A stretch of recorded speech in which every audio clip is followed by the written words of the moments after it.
We never know where life will lead us or what may hinder us along the way. But while every day can feel like one big question mark, it doesn't have to. With the right insights, strategies, and solutions from Western and Southern Financial Group, together we can look ahead to leave the unknown behind. Focus doing. Last week they had Brady. This week they got Brady. We're literally doing it differently from everybody else. As a matter of fact, moving forward from this point on, I will not make reference to PFF. Do you not understand that they are that way because you're Joe Flacco? And you just like to discredit things that people deserve credit for. That you can't possibly be expected to defend that. Talk about the game, Sam. So who cares about what people think about us? Yeah, I like football, I like football season, and all the things that go with it.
we're back to starting soon.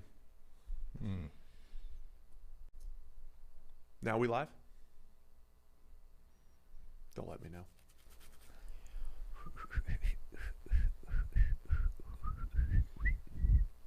You're good. Oh, so we're back. We apologize for any technical difficulties if you're live on YouTube. So appreciate everybody tuning in. Before, hit your thumbs up on YouTube because we're awesome. Don't thumbs down it because we're missing some audio. It's still a thumbs up show. It's going to be great, I promise. We're previewing all of the Week 3 action. We're going to get past Jersey talk. Well, that's a good thing. All you missed was talk about Leinster jerseys. That's right. You didn't miss much. You're fine. Well, good to have you guys. All right, spread the word. We're live. Let's do it. Thursday Night Football, the game you're dying to see, the Houston Texans and the Carolina Panthers. We'll touch on it a little bit here. If you're listening to the podcast, you may have already seen it. We always give that preface, of course. But it is Davis Mills versus Sam Darnold in primetime. If you're waking up here on Friday morning listening to the podcast, you might think that the Carolina Panthers have the best defense in the NFL. They're 3-0. They're pressuring quarterbacks like crazy. They just intercepted Davis Mills 4 times. Things are looking up for the Carolina Panthers. I mean, just say that sentence back to yourself again. It's Davis Mills against Sam Darnold on primetime television. Darnold, who is right now, heading into Thursday Night Football, the highest graded quarterback from the class of 2018, that of course included This year. Yeah. MVP Lamar Jackson, superstar Josh Allen, first overall pick Baker Mayfield. Sam Darnold's number 1 right now. Yes. Okay. Just saying, he's looking good. In this game, the way they're using Christian McCaffrey out of the backfield, and our friend Paul Alexander, appreciate having him on the show yesterday, mentioned he was at the game and he was like, man, you just feel his quickness and the speed that Christian McCaffrey has. Probably going to play well against a Texans team, Lovie Smith's defense. They play a lot of cover 2, so you'll see that little angle route underneath, and McCaffrey's probably going to have 10 to 15 catches in this game. Yeah.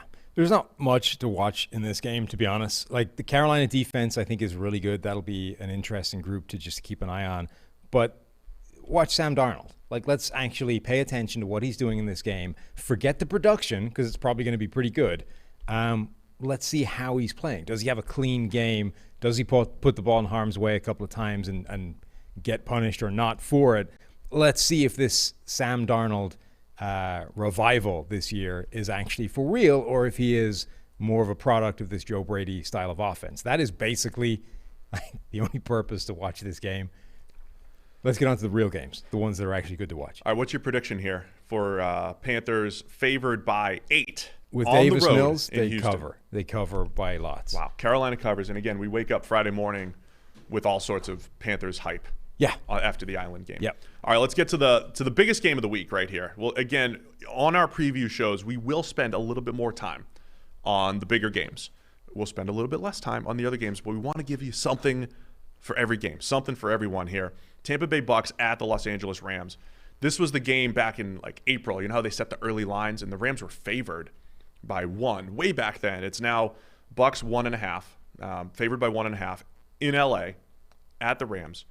Both teams 2-0. Both the 2 highest graded teams just by our pure team grades.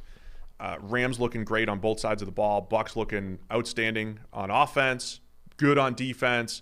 It's an incredible matchup. And the one thing to watch here, Antonio Brown is in COVID protocol right now, and his status is up in the air for this game. Yeah, with COVID. So he actually needs to clear COVID, get over it, and then have a couple of negative tests, 48 hours apart before he could get in the game. It feels unlikely that he'll be playing. The big thing, though, is, look, this Rams offense has been cooking. The Matthew Stafford plus Sean McVay experiment is going incredibly. It seems to be producing a phenomenal season out of Cooper Kupp as well. Now what happens when you face an actual defense? Because they haven't really done that yet. They've rolled over a couple of teams that haven't really been able to feel much opposition to them. Now you're going up against Tampa Bay. Okay, that defense has been banged up a little bit. They're not 100% healthy and cooking the way they want to, but it's still by far the best defense that the Rams have faced, and a team that should actually cause them some problems. So does it still function the same way against those guys? So on that side of the ball, the Bucs, they've given up some points over the first couple weeks to the Cowboys. They got picked apart a little bit by Dak in the passing attack. Last week, a weird one. Atlanta worked their way back into the game, and then Tampa Bay cracked down. But we're talking about a really good Tampa Bay front seven. So on this side of the ball, most teams, I think, this year are going to look at that Bucs front, with Vita Vea and Shaq Barrett, the two really fast linebackers, Devin White, Levante David, all that they have up there, and say, we don't want to run against these guys. Plus, we're going up against the Bucs offense that is probably going to score a lot of points. Do the Rams stay within their game plan? They want to run. Darrell Henderson's been running the ball well. They're blocking it up front. I mean, it's always been a pretty efficient running game. How much are they sticking with that game plan, sticking with that balance, or how much is this one of those games where they put a little bit more on Stafford and just try to attack a little bit more? Yeah, and they're an offense that likes to run the ball. Like, they don't want to give up on that. It's one of the things that this system is built off. So they don't have as easy a task to do what the Cowboys did, which is to just say, we are not running the ball anywhere near those guys up front. It's going to be Dak's show. We'll trust him to spread the ball to where it needs to go. It's all going to be through the pass game. I don't know that the Rams are particularly well suited to do that. And actually, when teams have been able to crack down on that run game in the past, this Rams offense hasn't gone as well. And that's been one of the criticisms leveled at Sean McVay, is that he doesn't have that kind of adjustment yet, where it's not good enough when teams are able to do that. So I think that's an interesting part of this. The Rams, through 2 weeks, are the 6th most run-heavy offense in the NFL. Obviously, that's partly because they've been winning games, so they're able to run late in the game. But that's going to be a factor. Like, this is going to be a difficult defense to run the ball against. Maybe it's easier because they're running more wide zone stuff than trying to run up the gut that Dallas would have been doing. But that's definitely like a big factor in this. Yeah, so strategically and tactically, I think that's going to be something to watch. How do the Rams attack this Bucs defense? Where teams have had success is with patience. The underneath passing game for the Cowboys and the Falcons was pretty efficient against this Bucs D. They like to play softer zones, and there are holes there.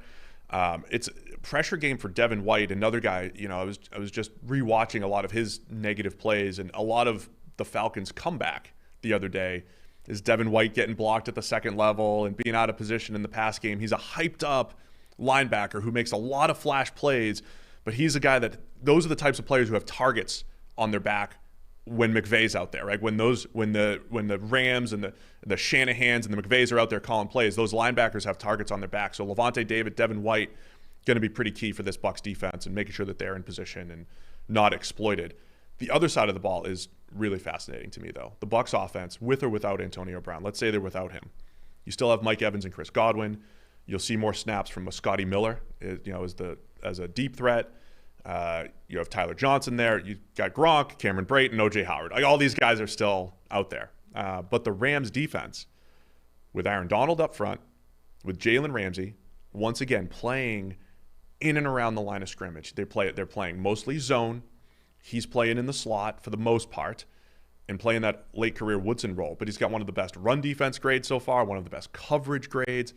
Really using Ramsey in a unique way. I don't know how that fits in, though, with such a receiver-driven offense that the Bucs have. Do you need to move Ramsey around and see Mike Evans and Chris Godwin a little bit more? Well, are we going to see that thing we were looking for in 2017? Is this Ramsey versus Gronk finally? That too, right? I mean, if he's on the interior, I just don't know.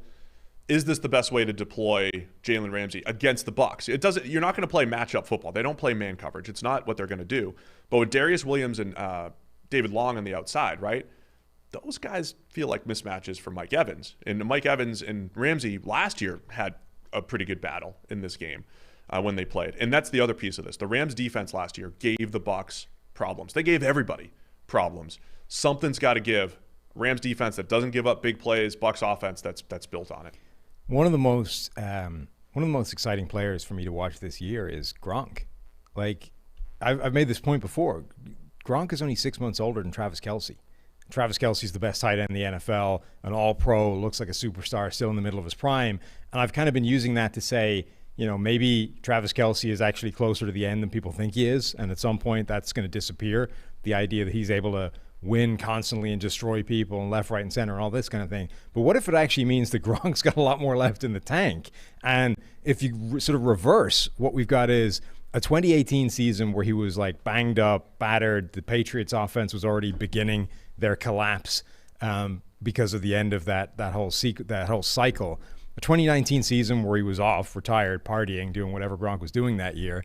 And then last year where like he's coming back from a year not doing anything, right? Not even, and Gronk was one of those guys where it's not like Gronk was staying in football shape for that year. You know, he wasn't like waiting for the call he was off doing whatever. I'm not saying he got out of shape, but he wasn't in tight end football shape. He won a WWE championship. Yes. But he lost a lot of weight. He was in wrestling shape, of course. Yes, exactly. Very different type of shape. Pro wrestling shape. Right. Lost a lot of weight, was not focusing on, hey, if somebody calls me tomorrow, I'm ready to step in and go.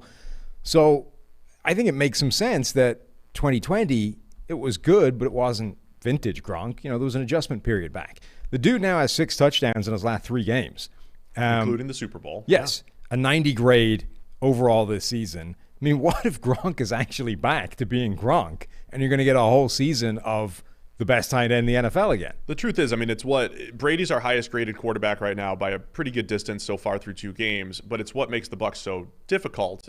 Again, if Antonio Brown is out there, who do you cover? How do you cover these guys? And in a zone-heavy scheme with the Rams, they have to get pressure, and then it's about Brady just deciphering their coverages, and then, Gronk, to your point, he's just been the guy who's been open, these first couple of weeks. But it is different than last year, where it felt like he could only run fast 2 or 3 times per game. He's got his speed back. He's got his football legs under him.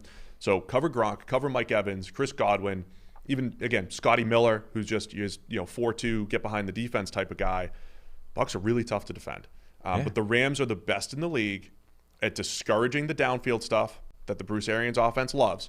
So from Brady's perspective, he's got to play within that system without forcing it down the field, take the underneath stuff, and this could be one of those games like the Bucs' weakness is throwing to their backs, receiving backs, and those guys generally get targeted a little bit more against the Rams. So Ronald Jones, Leonard Fournette, they got to catch the ball and turn it upfield, or maybe it's a Gio Bernard game because he's the best receiver out of that group. So that fascinating chess match here. It'll be interesting to see if they do actually do that, to say this is a game where Gio Bernard needs to be like the number 1 back because we can't actually trust Fournette and Ronald Jones to reliably catch the ball and not fumble it away once they do. Yeah. Because those guys, Fournette dating back to high school, to college, to the combine, that guy fights the catching the ball more than most running backs I've ever seen ever. Yeah. It just looks difficult for him. And he catches a lot of them, but half of them are double caught. It's awkward. He sort of costs himself yards by fighting the football into his grasp before he can take off. Jones just doesn't catch half of them. Whereas you've got a guy like Gio Bernard who, is not a great running back, but he's a good pass catcher. Right. So if you're facing a game like this would be a James White game if you were the Patriots. And obviously they have been perfectly happy to cycle through a whole committee of a backfield and just lean on whichever guy makes sense for that game. Tampa Bay hasn't yet shown any inclination to do that. Is that somewhere that Brady can actually have an influence and say, hey, if I'm going to be checking down to this guy 20 times today, maybe it's not a Lenny game. But here's the tricky part, right? The Rams, they play 2 high safeties a lot, and they rotate them, and they do all this stuff, right? They invite you to run the football. The Bucs have been really good. We were critical of the Bucs play calling last year and Byron Leftwich and how much it was, run, pass, and first down runs. They have been running a ton of play action. So that's either Leftwich adjusting or Brady, having more influence.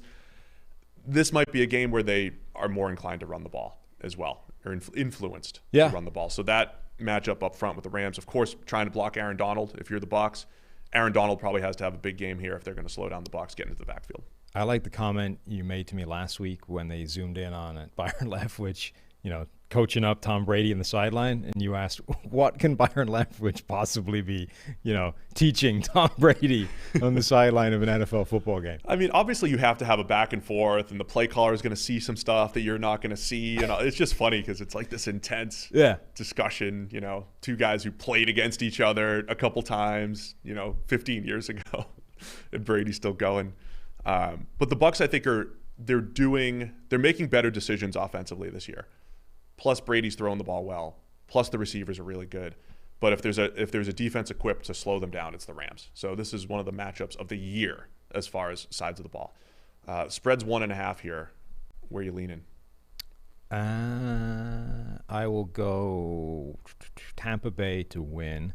1.5. So the Rams are 1.5 point dogs. Right. Tampa Bay to win and to cover. If I have to pick, I think I'll take Tampa Bay. I'm not surprised, obviously. It's a close matchup. I'm not surprised if the Rams win this.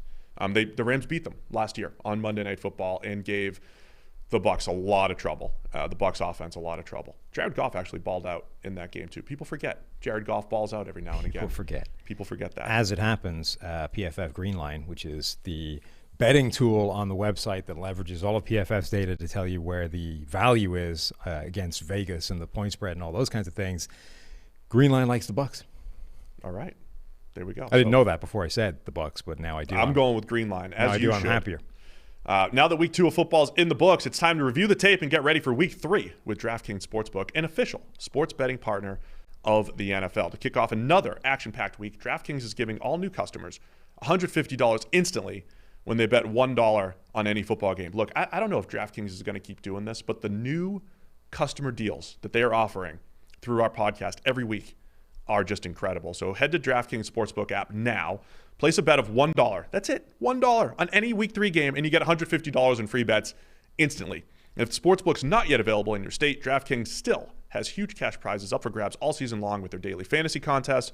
DraftKings is giving all new customers a free shot at millions of dollars, that's a lot, in total prizes with their first deposit. So download the DraftKings Sportsbook app now and use promo code PFF to receive $150 in free bets when you place a $1 bet on any football game. That's promo code PFF this week at DraftKings Sportsbook, an official sports betting partner of the NFL. Must be 21 or older. New Jersey, Indiana, or Pennsylvania only. New customers only. Minimum $5 deposit and $1 wager required. One per customer. Restrictions apply. See DraftKings.com/sportsbook for details. Gambling problem? Call 1-800-GAMBLER. Or in Indiana, 1-800-9-WITH-IT. That was good. That was clean. You take the pressure off, and suddenly I bounce back. I didn't have to show off to Paul or anything. Tried to get Paul involved in the read. You would have, if you'd been, if your year, your minor league year when you needed to be great to get the majors call up, if that had been a COVID year and there was nobody in the stands, you'd have made it. I was always so good in spring training. That's what I'm saying. In minor league spring training, there was like no fans in the stands. There was like one girlfriend up there, and that was it. Nobody went to that. I was so good with no pressure on. And then that's what I'm saying. And then they bring. When they brought in like the front office execs to watch a weekend series, I was trash. That's why I never tell you that. I mean, those nervous. Guys are in. Don't tell them. Don't tell Steve that the scouts are here. Yeah. Bad day.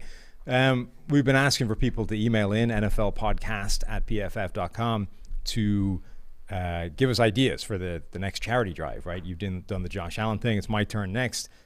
We need ideas for what we can do. We need ideas for the charity we can send it to. We want to hit some kind of animal charity this year because we've done something for men, for women, for children. Let's cycle through these things. We got one. Somebody suggested that they effectively wanted me to get posterized by you dunking the basketball on camera. Yeah. So this would be a thing we would set up where, that you see those clips every now and again. Somebody's got to try and stop a dude dunking from like 4 yards away. Is there a there's some lasting effects here because if we could literally create a poster and make that a part of the set. Is this like a one-take thing? I've got one shot at it? No, Are you actively trying to stop me? Or are we trying? Oh, I'm actively trying to stop you. Yeah. Not that it matters. This is making a big assumption here. That you can dunk? Yeah, that my. Yeah. I mean, I think your vertical has a better better chance of stopping you than I do. You know how you can go back and look at a guy's combine and here's how this guy worked out. My combine vertical is 32 inches.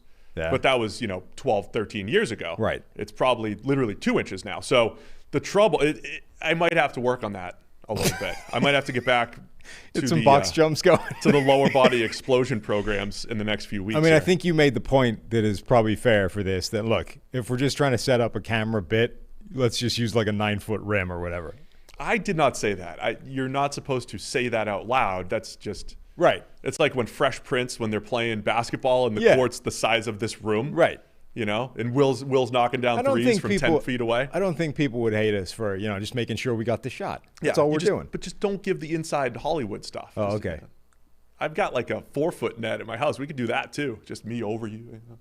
4 foot for you is like an angle of height. That's no good. It's about the poster. It's about creating a poster. That's not a poster. That would be like you raining down from above. That doesn't make any sense. It's because I got ups. No, it's not.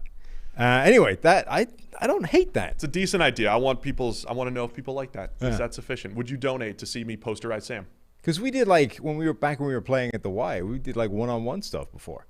Now it didn't go that well. I took on you guys 1-on-3 and I was winning. You and 2 other people and I was winning 1-on-3. That didn't really count. That was that's like Andre the Giant facing 3. Yeah, that was handicap match. But we did like one-on-one stuff. That was, I'm okay. I'm happy to try it. That's all I'm saying. I need one of those like What I think I might need is one of those like Rip Hamilton, Kevlar face things, just to make sure, I'm all elbows and knees. Hitting you in the face. Because I'm okay getting like annihilated, but one stray elbow is like an orbital fracture. I've dunked quite a bit in my life, but not over people often. So this will be good.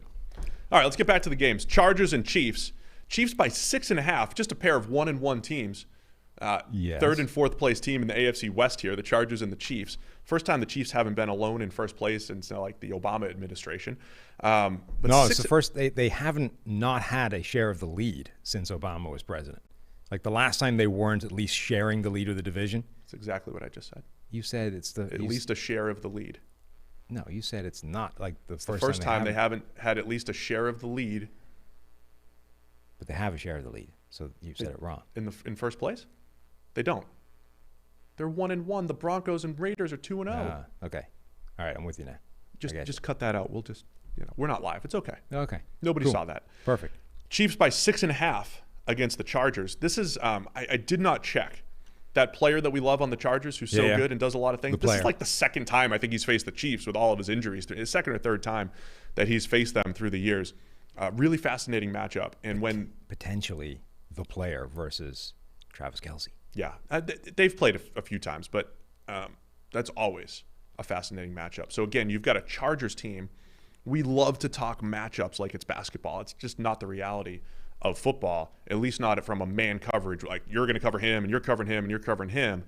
But do the Chargers think about that from a game plan standpoint, or at least put the player, Derwin, for the people who don't know. I have to at least mention his. Somebody has to know. If he gets injured this week, out of the millions of people here, not everybody knows the player. If he gets injured this week, it's your fault. You just did it right there. The player that does a lot of things that can match up with Travis Kelce, Chargers could tap into that in this week. Go ahead. Your thoughts? They could. I mean, you're right though. Very rarely do you see a true one-on-one player versus player matchup, and when you do, it's typically an outside cornerback that shadows, right? And in particular, a receiver that doesn't move to the slot. So all you're seeing is left receiver, right receiver, and that's it. Because most teams don't move defenders around to that degree. So if you ever have that situation where even a guy is tracking you and you want to get that guy rid of the guy that's covering him, you just move him into the slot.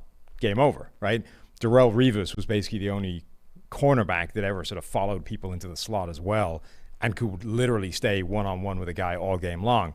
It's even rarer, I think, from covering a tight end perspective. Like, depending on what the defense looks like, you'll have a guy man-on-man, but you're not building the defense around that, right? Very rarely are you focusing the entire defense around whatever happens, you are going to follow this guy, and then we will flip the strength of the defense. Like, we'll do all this stuff off the back of that. That just rarely happens. So you will probably see the player, who shall remain nameless, lest we jinx him, go one-on-one with Travis Kelce a reasonable amount, but it's going to be dictated by alignment and matchups, not, go cover him all day. The player has played the Chiefs 3 different times. 2018, Mahomes MVP season, they played in Week 1 and Week 15, and then Week 17 of 2019. So they didn't play the other 2019 matchup or any point last year. Derwin did it. What are you doing? The player guys That's a had second injury. The player guys given up a couple touchdowns against them, 5 first downs, but solid coverage grades overall. It adds a piece to the equation here. Asante Samuel, getting his hands on footballs like he usually does. Yeah. For the Chargers. Anyway, the high level discussion here for me is Brandon Staley coming over with that defense, and Vic Fangio, in Denver, when they hired Staley with the Chargers, I was like, okay, we get to see him against Mahomes twice a year. This is a great matchup, and you always reference the Randy Moss Vikings and how the Packers had to do all these things to try to stop Randy Moss. You have to win in your division. We're setting up for some incredible division matchups. I know Fangio's already faced Mahomes a lot, but Denver's got a much better team. The Chargers look like they've got a good squad. They lost a tough one last week, but these are fun twice a year matchups. A Brandon Staley defense against Mahomes and the Chiefs, who are still awesome. And Kelce He broke 4 or 5 tackles running through the Ravens defense the other night. How do you stop Travis Kelce? How do you stop Tyreek Hill? The question remains. Yeah. But it's a fun matchup, man. It is. The other side of the ball is pretty interesting as well. Like, Justin Herbert looks as good as he did last year. He's not being hit by any kind of regression yet. The offense overall, though, doesn't quite look as good as I think people were expecting it to. That offensive line has improved. Rashawn Slater looks fantastic. We talked about that a bit yesterday. And Herbert's looking good, but like, their receivers are not getting open a ton. And when you have a guy like Keenan Allen, who's one of the best route runners in the NFL, I mean, he should be getting open regularly. And if he's not part of the problem, then it suggests that there's something with the plays that they're running, right? The route concepts, the packages that they're running in terms of receiver combinations. They're not springing these guys wide open for Herbert to find, and it's asking him to do a lot. Like, they have one of the highest percentages in the NFL in terms of the percentage of targets that are going to reasonably tightly covered receivers. Right. That's not a good thing, and it's not. I don't think this is a situation where you can look at the receivers and blame them for it. You know, say this is just a new group. system, right? I mean, how much of it's the new system? Right. They have the pieces in place. You know, Herbert threw the ball over 40 times in the last game. He threw the ball a ton against Washington. They haven't put up a ton of points. I mean, that is the thing, right? I mean, Herbert, I think, throw for throw, is playing some really good football. A couple that he wants back last week, turnover-worthy plays, actual interceptions that he wants back. But he's generally playing pretty good football. The points aren't there, though. I think it'll come together. The one other piece, you mentioned the pass blocking. Brian Bulaga hurt at right tackle. Storm Norton got owned last week. That was Micah Parsons playing defensive end, really dominating him up there, up front. Corey Linsley hasn't played to the same level he did last year or any other time with the Packers, so it's not completely clean. Pass blocking grade is back to below standard with the Chargers, but in part only because of the couple players. Yeah, I think Linsley won't play at the level he was last Right. year. The question is, can he get back to like decent? The right tackle spot, though, is potentially a real issue. If I were them, I would think seriously about putting Matt Filer at right tackle and trying to plug the guard spot as opposed to... It's a good call. Filer's played good right tackle. He's been better past. at right tackle than he's been at guard in his NFL career, and like Storm Norton was a disaster. If you can't get better than that, I think it's easy. I mean, Paul was saying it's easier to hide a guard than it is a right tackle, particularly when you have a guy that's probably better overall at that spot. That would be a move I would think about, even with all we've said about, you know, moving guys' positions and flipping on the side. Like, that would be flipping sides and position, left guard to right tackle. But he's shown he can do that in the past, and he's been better when he's been right tackle. That was one of the reasons why we liked Filer so much in free agency. We said he could fill 2 potential spots there. The other dynamic here, the Chiefs' run defense grade is 29.5. I mean, it is significantly worse than any other team. Now, they've played the Ravens and the Browns, 2 of the better rushing attacks, great Browns offensive line. Ravens offensive line, once they shuffled it around, is pretty good blocking up front. That's not the Chargers game, though, to just go in there and play the same type of game that those two teams, that the Browns or the Ravens play. So do you spread it out, try to chuck it around against the Chiefs? Do you treat this as a race to 30? I use that race to 30 line all the time. But you have to be aggressive against the Chiefs. You have to assume you're going to give up some points against this offense. You got to put the ball in the air and move the ball. Or can the Chargers exploit this a little bit? Can they run Austin Eckler a little bit more? Can they play the shorten the game game against the Chiefs, who are getting beat up front, man? Yeah, but remember, a big part of that is playing the Ravens. Is it just they're playing the Ravens and the Browns in 2 weeks, and those are 2 great run games? I mean, that's certainly a big part of it, right? Like, that's not going to be their baseline for how good their rush defense is over the course of the year. That's like worst case scenario. So that's a lot of everything you're looking at right now is a 2-week sample size, which is massively influenced by who you're playing. Like, you know, guys having all pro seasons on the defensive line. It's like, okay, but you played Storm Norton, right? Those are things that influence all of this. And, you know, this team's run defense doesn't look great, but they've played 2 of the best rush offenses in the league. These are all things that have to be kind of looked at when you're talking about this kind of stuff going forward. So I don't think the Chargers, like, they can run the ball. They don't need to abandon it. They don't need to they can be a balanced offense and put the ball on the ground and, even run it a reasonable amount when analytics might say don't do that because it's not that efficient. They might be able to have enough efficiency on the ground to do that and for it to be a good part of a balanced offense, but they're not going to do what Baltimore did. Like, they're not going to have 6.5 yards per carry and just gash them every time they run the ball. So take what's there, right? Weird season for Patrick Mahomes so far. PFF passing grade of 67 through 2 games. He had a below average grade against the Ravens. Did you see the numbers? He's 24 for 31 for 340, 11 yards per attempt, 3 touchdowns. The other night, it's another example of Mahomes has otherworldly stats in games where his grade isn't great, where his grade is 65 or below. I got to rerun those numbers. I did it last year. But he is a top 10 quarterback in passer rating and yards per attempt and all these things when he plays below average. And that was the other night. It was, again, a dump off to Travis Kelce that he runs through the defense for 40. Byron Pringle runs through the defense for 40 yards. And even week 1, you chuck it up to Tyreek Hill, and he picks up 75. The first touchdown pass, Demarcus Robinson, pretty nice play by Mahomes to get it out there. The pass probably gets broken up the majority of the time. So the Chiefs playmakers, once again, I think they've been the stars of the show through these first couple weeks. They're probably I think Mahomes will play better. I think it's another one of those games, though, where he's got to be patient, take the underneath stuff, and then, those big plays will continue to come as you just make play after play. But it was Mahomes' poor decision that was picked off that really got the Ravens back into the game. That's the other, he put the ball in harm's way a couple times the other night, and he's only got one big time throw through 2 weeks. That means we'll see more. I think we'll see more of those coming forward. But Mahomes just has this interesting dynamic where the grade is just pretty good so far. Passer ratings up over 130, in part because they got dudes who are tough to cover. Mahomes is tricky because he's such a freak and a special player and does so many things that are completely unconventional and kind of ridiculous that the perception of him is always going to be insane.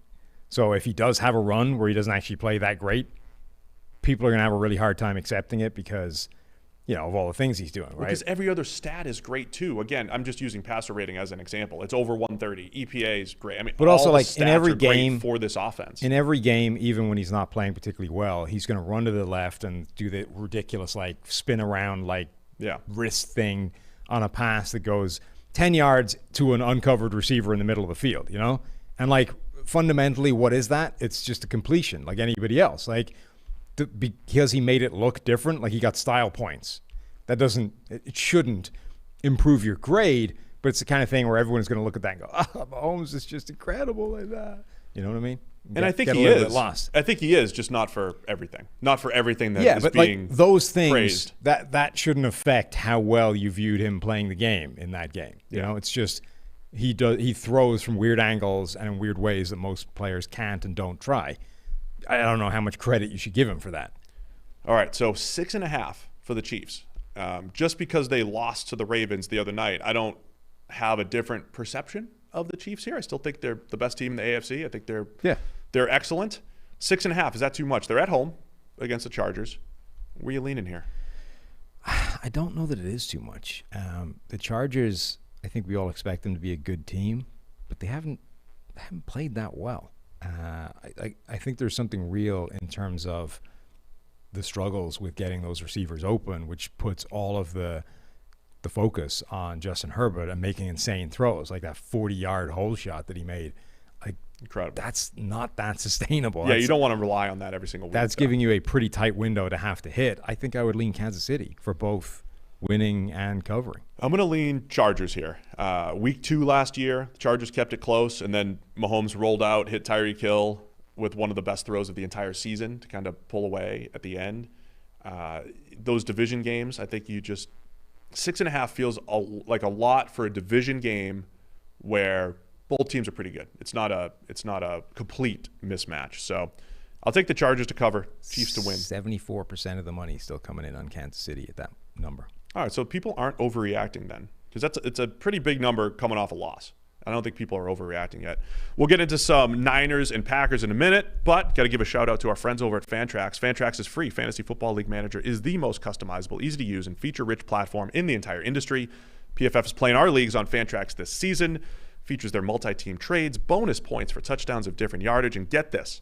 You can create a free account now using promo code PFF at fantrax.com/PFF, and you get a chance to win a trip to any regular season game this year for you and your entire league, plus $6,000. Where would you want to go? Where do you want to go with your entire league? Or do you even want to hang out with your entire fantasy league? I don't know. But it's a pretty cool offer. It's promo code PFF at fantrax.com/PFF. All right, Niners, Packers. Are we finally going to learn a little bit more about the Packers? Rodgers the other night, as predicted, Sam, as predicted, for the fourth straight time, goes from a sub 60 PFF grade, I think was the cutoff, sub 60 PFF grade, and follows up the next week with exactly 4 touchdowns and no interceptions. It's the fourth straight time he's done that since 2016. Very predictable. It was against the Lions. It was Monday Night Football. Lions kept it close for the first half. Packers pulled away.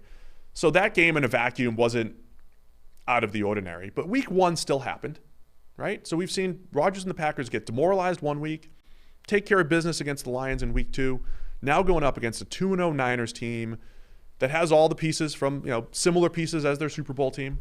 Pretty good defense, good playmakers, Jimmy Garoppolo at the helm. And the Packers have not had great success against the Niners. It's Niners by 3 at home. To say the least, yeah. They got absolutely dominated. Eric used the term gooey to describe their run defense, which I think is an outstanding phrase that I hadn't heard before. Who's that, the Packers? Yeah, the gooey run defense. And the 49ers are the kind of team that will exploit that. Green Bay is also in an interesting spot because so they bounce around now. They use more dime defense than anybody else last year, which is 6 defensive backs. In preseason, they didn't run a single snap of it. And we're like, oh, has this defense completely changed their identity in terms of what they're going to do? Through 2 weeks, it looks like they're going to essentially let the offense dictate how much sub-package they're using or not. So I think they still like to use a lot of nickel and dime defense, but every time they do that, it puts Kevin King on the field. Like at this point, Kevin King should be benched for Eric Stokes because Eric Stokes has started well and looks clearly the superior cornerback. But even if they do, and they have a game like Detroit, it doesn't matter because Kevin's essentially playing every snap anyway, even if he was benched in the third corner. So they're in this odd spot where do you let that start to dictate what kind of sub-packages you're running and say we actually don't want to go to that much because we don't want him on the field that amount? And then you've got a team like San Francisco that obviously has this weird personnel package and heavy sets anyway. You're just trying to get Kevin King off the field? Yeah, desperately. I think that's fair. I think that's They need to at this point. I mean, he is a problem. Like in coverage or just getting hurdled by defenders, it's been a rough run for Kevin King. And you actually have a player better who you drafted in the first round who you need to be playing. Yeah, I mean, the Packers, they did get owned in week 1. They were a little bit better in week 2 against the Lions, obviously, defensively. I am interested on that side of the ball. Jimmy Garoppolo is one of those guys that right now, again, I always like to compare passing grade to passing production, so to speak, which is offense-driven, the entire offense. Garoppolo is 24th in PFF passing grade, similar to last year. No big-time throws. Again. And top 10 in passer rating, and I think EPA and all that stuff is good for the Niners passing offense. But Garoppolo's got to play better for this Niners team too. So as much as they want to run the ball, and let's not forget how much they ran the ball in the NFC Championship in 2019. Garoppolo threw the ball 8 times like he was an option quarterback in 2019. That's how dominant the Niners were on the ground. And I really believed that game triggered the Packers to draft A.J. Dillon in the second round, to draft an H-back fullback in the third round, and it triggered them to say, we want to be a run-first team. I don't think we've seen the Packers, though. Here's what happened first half the other night. I don't think we've seen the Packers implement that strategy until the first half of Monday Night Football. How much did they run the ball? Early downs, and it was like, it wasn't spread to run type of stuff that the Packers usually do. It's Rodgers under center. They got a fullback out there. They were emulating a lot of what the Niners want to do. And that was one of the first times I think we saw it. I think the Packers said, look, we're not getting beat 38-3 anymore. We're going to run the ball better. And they did. against the Lions. That's going to be an interesting dynamic. It's like the Niners who have done this and the Packers who kind of want to be what the Niners are like. It is. I mean, the 49ers offense is what the Green Bay Packers want to be. Now, their problem was we have Aaron Rodgers, and that offense has never had that. So how do we shift away from everything being on Aaron Rodgers to let's run the ball more, let's do all the things the 49ers are doing when they stomped all over us in the NFC Championship game without taking the ball away from one of the best players in the NFL. This is kind of like the Seahawks problem with Russell Wilson, right? It's like your best player is the quarterback, but you don't want to. Your style of offense doesn't want to do that. So how do you make both those things work at the same time? Lean more on the run game without taking the ball away from your best player. So Green Bay has been kind of struggling with that ever since. I think they've done a decent job of it. But yeah, the 49ers is the offense that they want to be running. The other part of this that through 2 games for Aaron Rodgers, the first one we know was a disaster. The Monday Night Football against the Lions was better. However, still missing a few too many throws. Wasn't that good? Right. He wasn't great. The 4 touchdowns, I mean, he had a tap pass for a touchdown, easy ones in the flat to Aaron Jones, 2 ridiculous throws, right? He drops it in to Devontae Adams on 3rd and 12, and he throws the ball to like a literal dime to Bob Tunyon up the seam. I mean, those 2 throws, ridiculous. And he had one of those in the first game. Like, the first game and was he had an unmitigated train wreck, except that one throw that's like, oh, look, Rodgers is still there. Rodgers' 3 best throws this year are as good as any other quarterbacks in the NFL. This isn't shocking news. But remember the Aaron Rodgers narrative from about 2017 to 19? It was like the special's still there. He's not going to turn it over. We know he generally takes care of the ball. That has been a little worse this year. But it's the other stuff. And right now, the other stuff, he missed another easy touchdown. He just completely missing on some throws. He's got the second highest percentage of uncatchable. Second lowest accuracy percentage for us this year, just actual ball location. So it's early. It's all a small sample, but it's something to keep an eye on. And as much as people told us, like, stop saying Aaron Rodgers is going to regress, and he probably isn't going to play at the same level as he did last year. And we're seeing that. And that puts more pressure on the rest of this Packers roster. And they're going to need more games like Aaron Jones' domination on Monday Night Football to win games. The problem is he's not upset. He's not pissed off. He's taking it in a stride. You think that's back. The problem? We need a 17th game there. He's not worried. He knows the division's going to be a cakewalk. Yeah. Aaron Rodgers is not mad. And the only way Aaron Rodgers right now plays at an MVP level is if it's the Aaron Rodgers revenge tour and he wants to prove somebody that he can still do it. So somebody needs to piss him off. Somebody needs to get in there, upset Aaron Rodgers, annoy him, piss him off, and get that guy from last year back. The dude right now is just too laissez-faire. Doesn't care enough. Not annoyed enough. Not motivated by hate and spite to prove somebody wrong. Tom Brady is like that all the time. Always spite. Always. Spite. Always motivated to show somebody up. Rodgers isn't right now. That's the problem. Aaron, you're too old. Jordan Love's like a couple interceptions away from playing. How's that? It motivated Aaron Rodgers. Good. So Jordan Love actually has. Here's the. Jordan Love is a higher PFF grade than you, Aaron Rodgers. No, you know what else? Jordan Love has the league's highest big-time throw rate right now. There we go. So the Packers have the most special on his 8 thrower dropbacks on their team. His name's Jordan Love. I mean, when you've got 8 dropbacks and one of them's a big-time throw, that's going to be a pretty high big-time throw rate. 12.5% off the top of my head here. It's 14.3. No, that's 7. That's 1 out of 7. Okay, then it says attempts. We don't do it in dropbacks. Yeah, that feels weak. 14.3 is 1 out of 7. Dropback, no? 12.5 is 1 out of 8. Okay. Yeah, just so you know. Yeah. Because I used 1 for 7 is my career batting average, by the way. Well done. 143, which is Tebow territory. Anyway, Packers Niners. There's a part of me that just wants to go with the trend here. The Niners have had the Packers number, but I usually go the other way on that. That's why I picked, wasn't surprised when the Ravens figured it out against the Chiefs. Where are you going in this one, man? That's a good question. By the way, Joey Bosa against Elgin Jenkins. Yeah. Nick Bosa, sorry, against Elgin Jenkins at left tackle. 3-point matchup spread to watch. San Francisco favored by 3.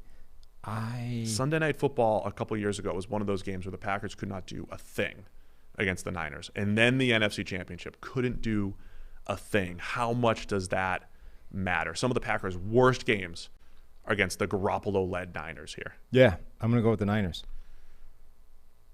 I want to go that way. This is one of those things where I don't think history matters as much, so I'm going to lean Packers getting the points. But if Rodgers plays another subpar game, maybe we have some concerns. If his only good statistical game is against the Lions in 3 weeks. That wouldn't be ideal. Right? Well, I'll take the Packers to cover here. Those are the games of the week, though. We've touched on. Bucs, Rams, going to be great. Chiefs, Chargers, Packers, Niners. There are some other good ones. Let's go to the AFC South. Colts at the Tennessee Titans. Now, this one doesn't look as good, I don't think, if Carson Wentz isn't playing.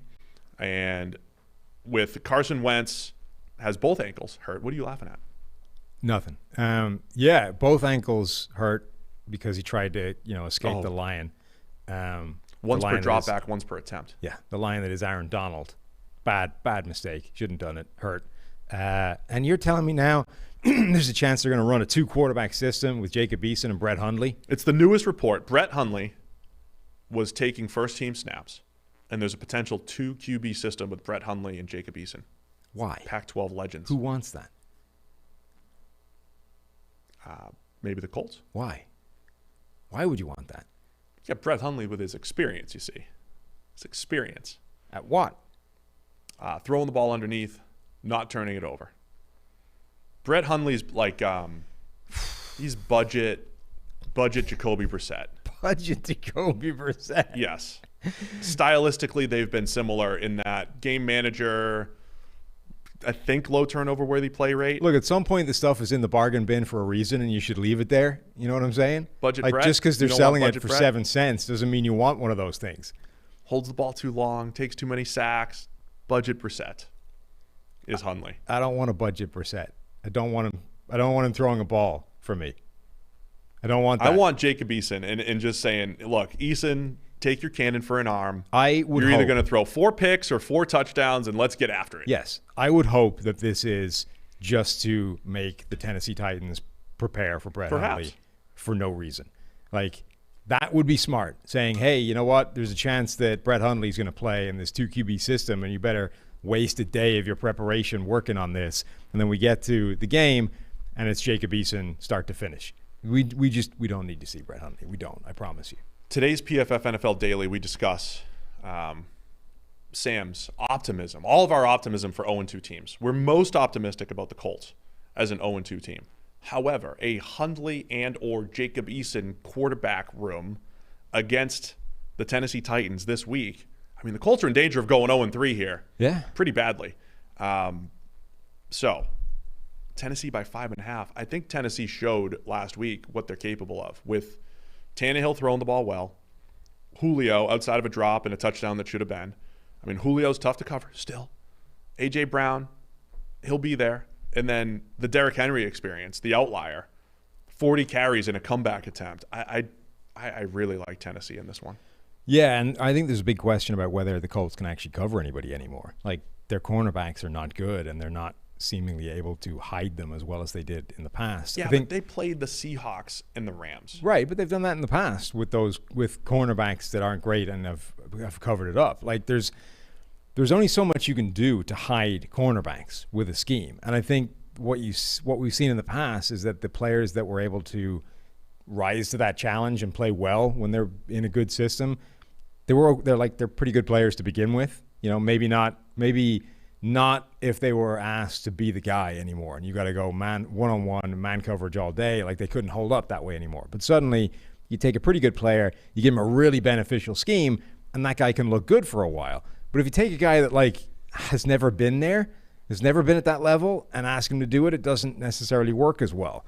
So I think right now we're seeing that the Colts are rolling with a couple of guys at corner that aren't really at that standard, and that's a problem. Coverage unit, 43.5 grade here through 2 weeks. Small sample, but that's and again, how much is dictated by you got to cover DK and Lockett in week 1, and you got to cover the Rams, Cooper Kupp, and a very difficult offense. But you got to cover Julio and A.J. Brown this week as well. It is a factor. Once again, Tannehill, as far as throwing the ball, looks like he has the last couple of years now. Or at least he did last week. He was throwing the ball excellent for the most part.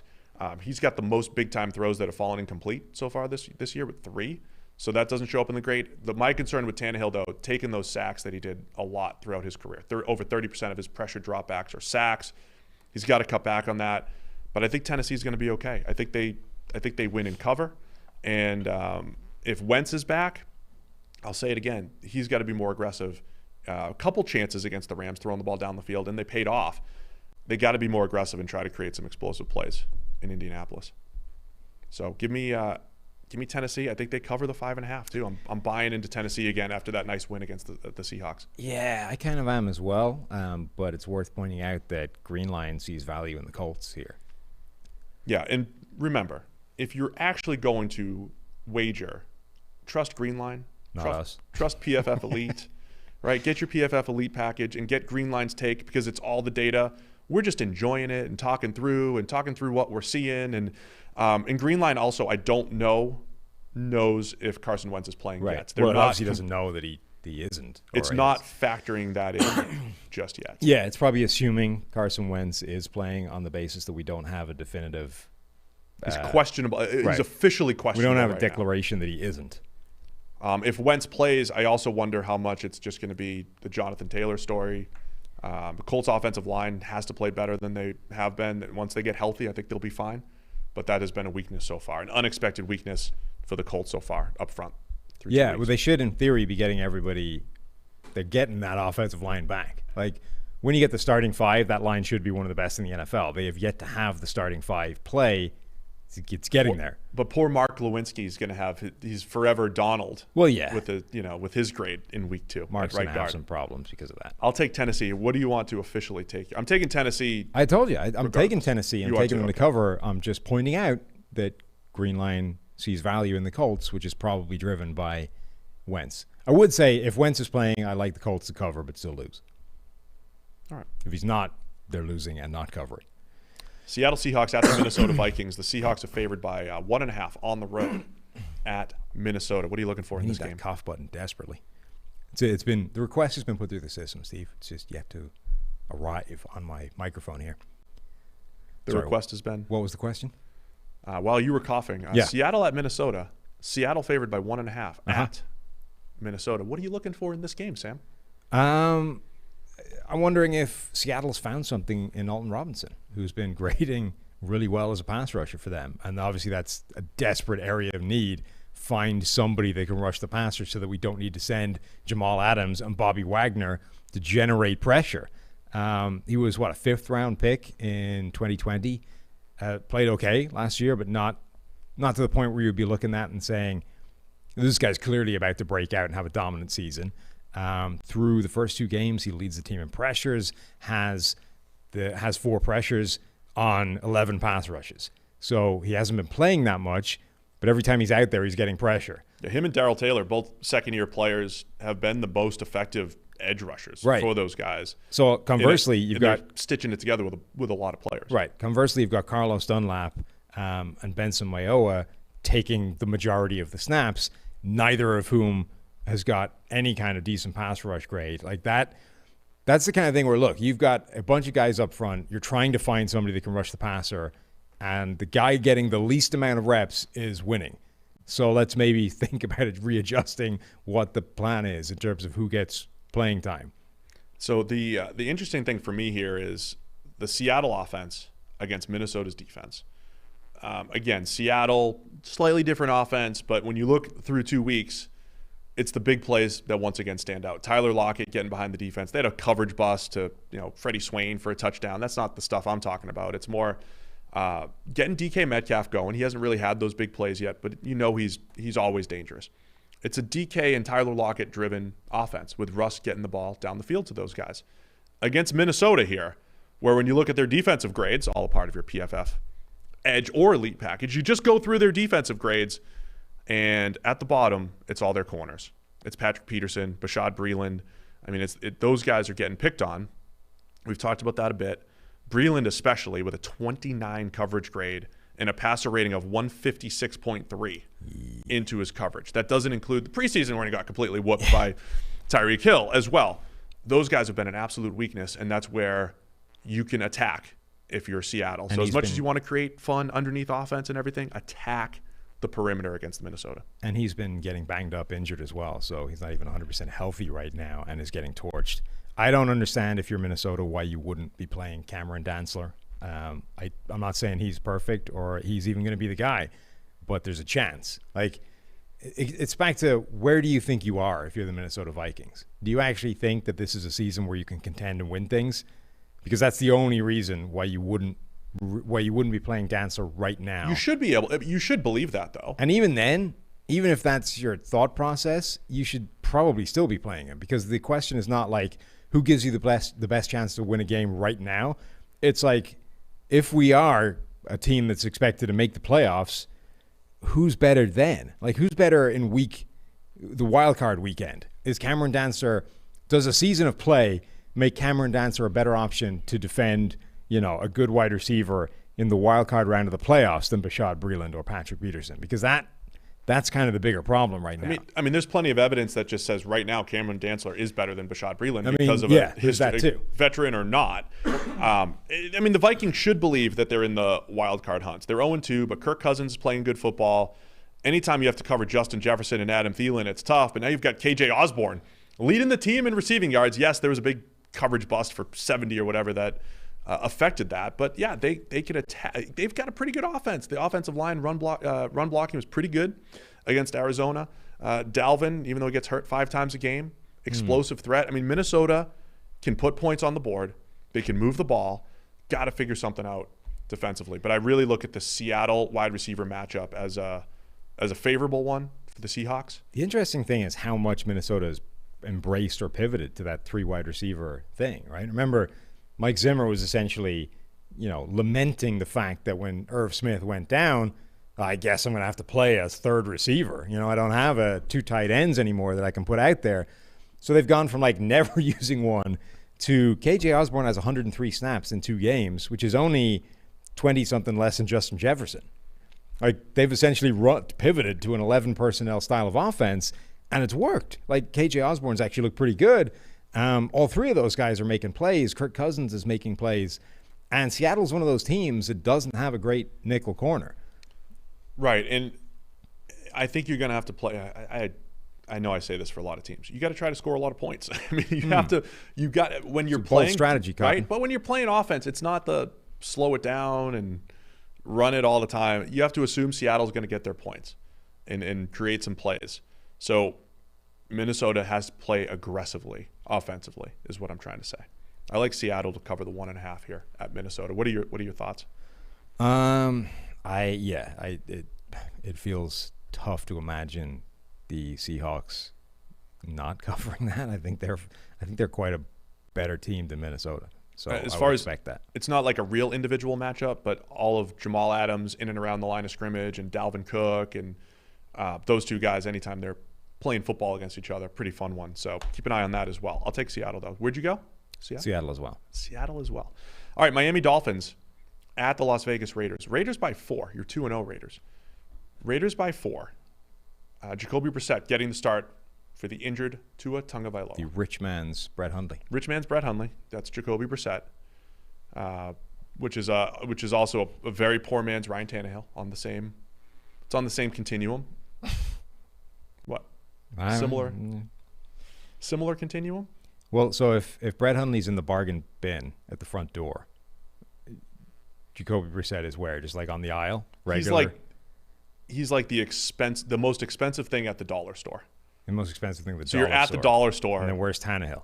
He's not at the dollar store. He's better than that. So they're on the same shelf but in different stores? Yeah. And then Hundley is in a bargain bin at the front door of the dollar store. The dollar store. For 5 cents. Yeah, Brissett and Hundley are both at the dollar store because you buy your backups at the dollar store. Right. That's where Zach Robinson used to live. Wow. The dollar store. All your backup. Bruce is a backup. Dollar store guy. That man's an 11. But Brissett is better at in the NFL. You show some respect. True. Brissett is at the higher end of the dollar store. The dollar store. Yeah. Yeah. I mean, it's true. I mentioned this to you off air, and it's maybe just because I'm crazy and I love football. There's something about watching what an offensive coordinator does. Yeah, you were trying to sell me on I'm trying to sell you this. I'm going to sell you on backup quarterback games. Uh-huh. The tactical way that you build a game plan around a backup quarterback. a guy that you know has limitations. He's clearly not as good as your starter. You're probably at a disadvantage compared to the other team, which the Dolphins are at a disadvantage compared to Derek Carr and the Raiders.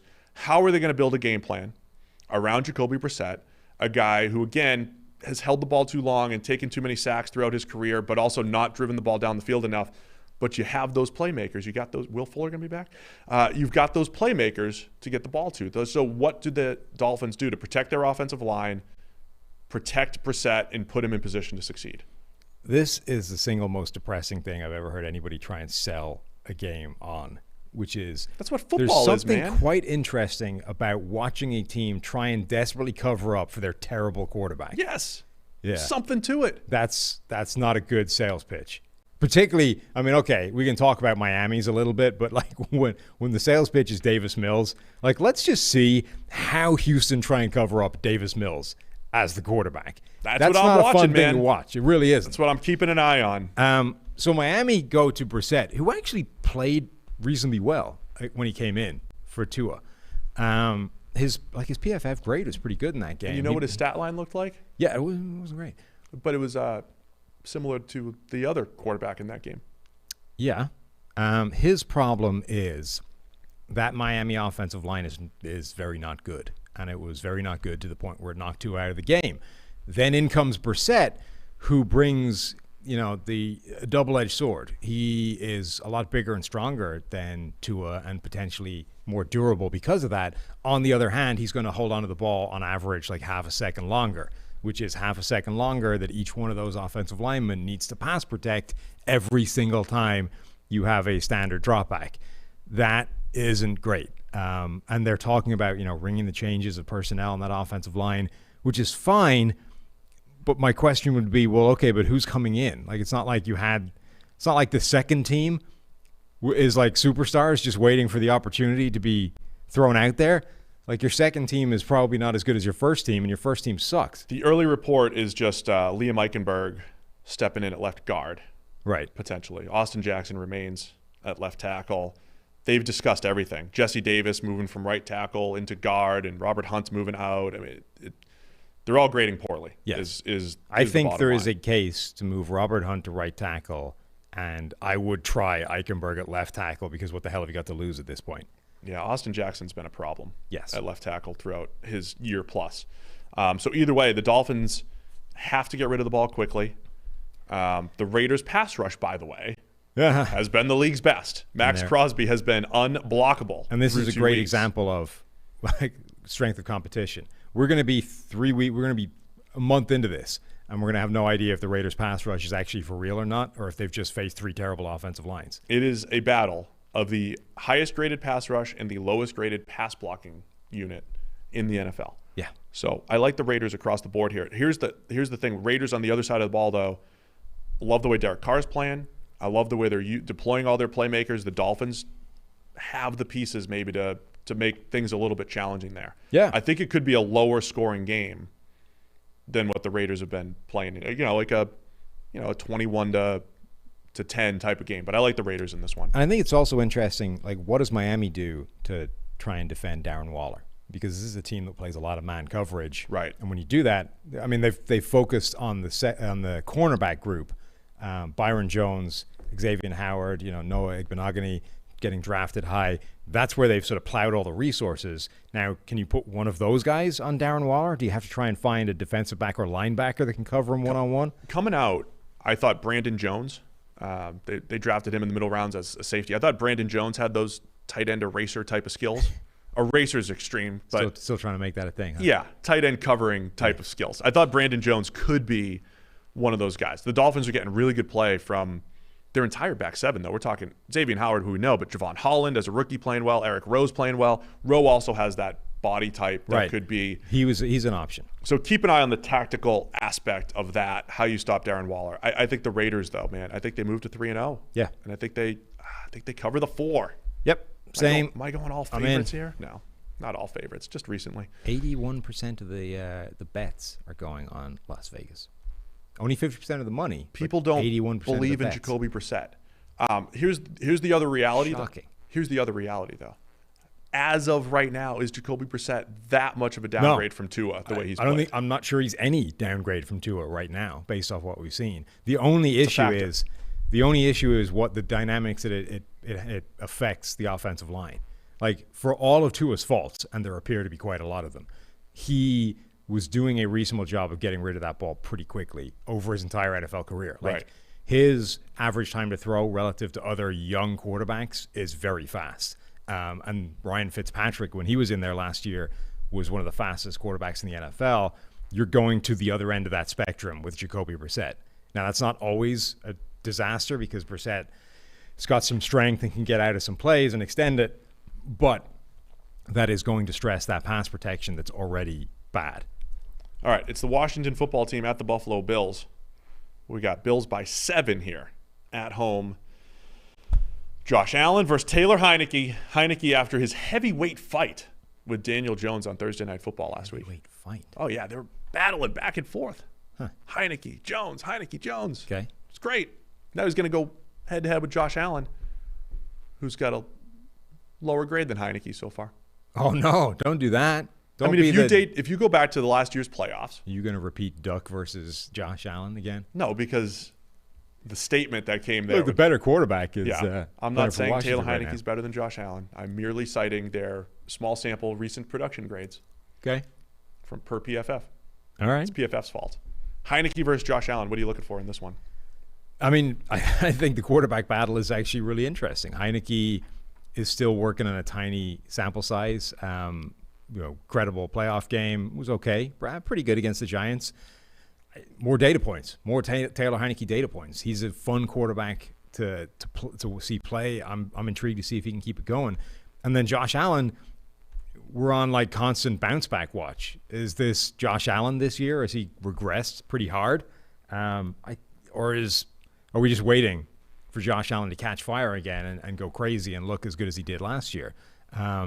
Washington's defense doesn't look as good this year, but I think a big part of that is just the quarterbacks they're playing. Now, I don't know what that means for Josh Allen because we don't even know what kind of quarterback he is anymore. Is he, an elite quarterback that would be another guy that could carve up this Washington defense, or has he gone back to being like, yeah, Josh Allen's the leader of this football team, but he's not actually playing very well anymore? When we talk about defensive regression, repeat, it's 2 weeks. Yeah. But the football team last year, it was them and the Steelers, and maybe the Rams, the only teams that had like top 5 pass rush and coverage grades, right? So there's those 3 defenses. This year so far, the football team still getting after the quarterback, number 7 pass rush grade, but it's their coverage grade that has regressed to 30th through 2 weeks. Now you said they faced great quarterbacks. They faced Justin Herbert and Daniel Jones. I didn't say they'd face great quarterbacks. You said the quarterbacks that they face. They are facing Eric keeps citing different.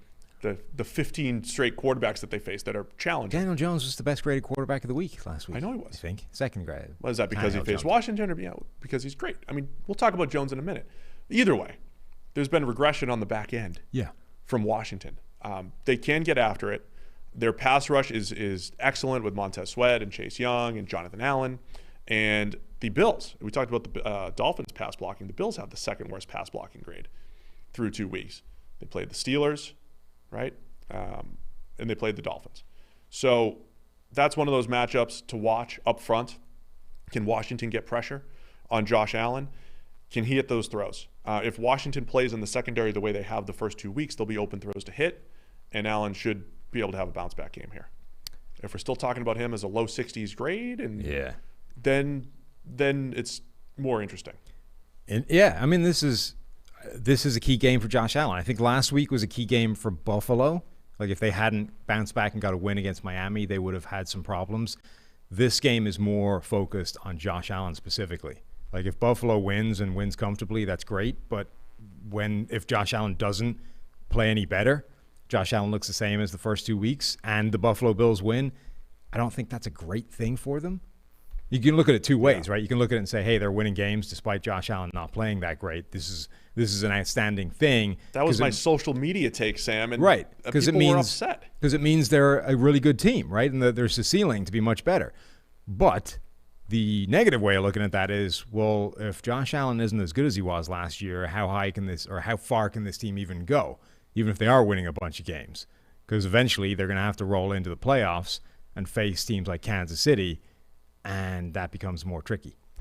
Buffalo getting after the quarterback at a high rate so far. A.J. Epinesa leading the team with 9 pressures and a very good pass rush grade. Gregory Rousseau has 8. Matt Milano, a linebacker, blitzed 20 times. He's got 7 pressures. Mario Addison has 5. A couple other guys with 4. Jerry Hughes is one of those guys. Hughes, it used to just be the Jerry Hughes show in Buffalo. And last year they got better, and they're doing a much better job right now getting after the quarterback. So both pass rushes look really good.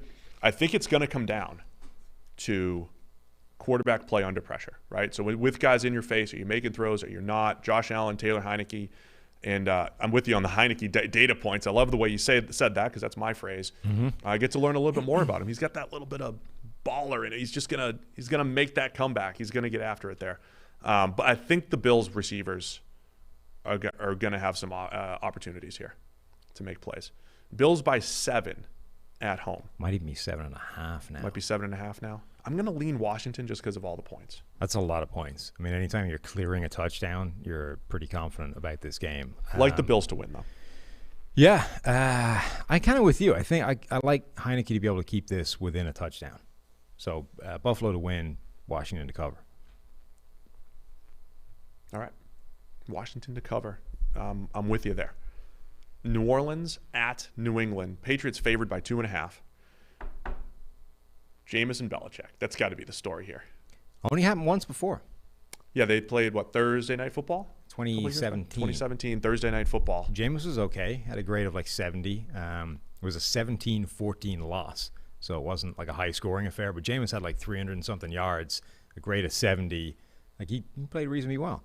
I'm actually intrigued by this, right? We've got this, the narrative of Belichick is a nightmare for young quarterbacks, puts those guys in a bind, has them seeing ghosts, all that kind of thing. We've seen them against Sam Darnold, against Zach Wilson, all that kind of thing.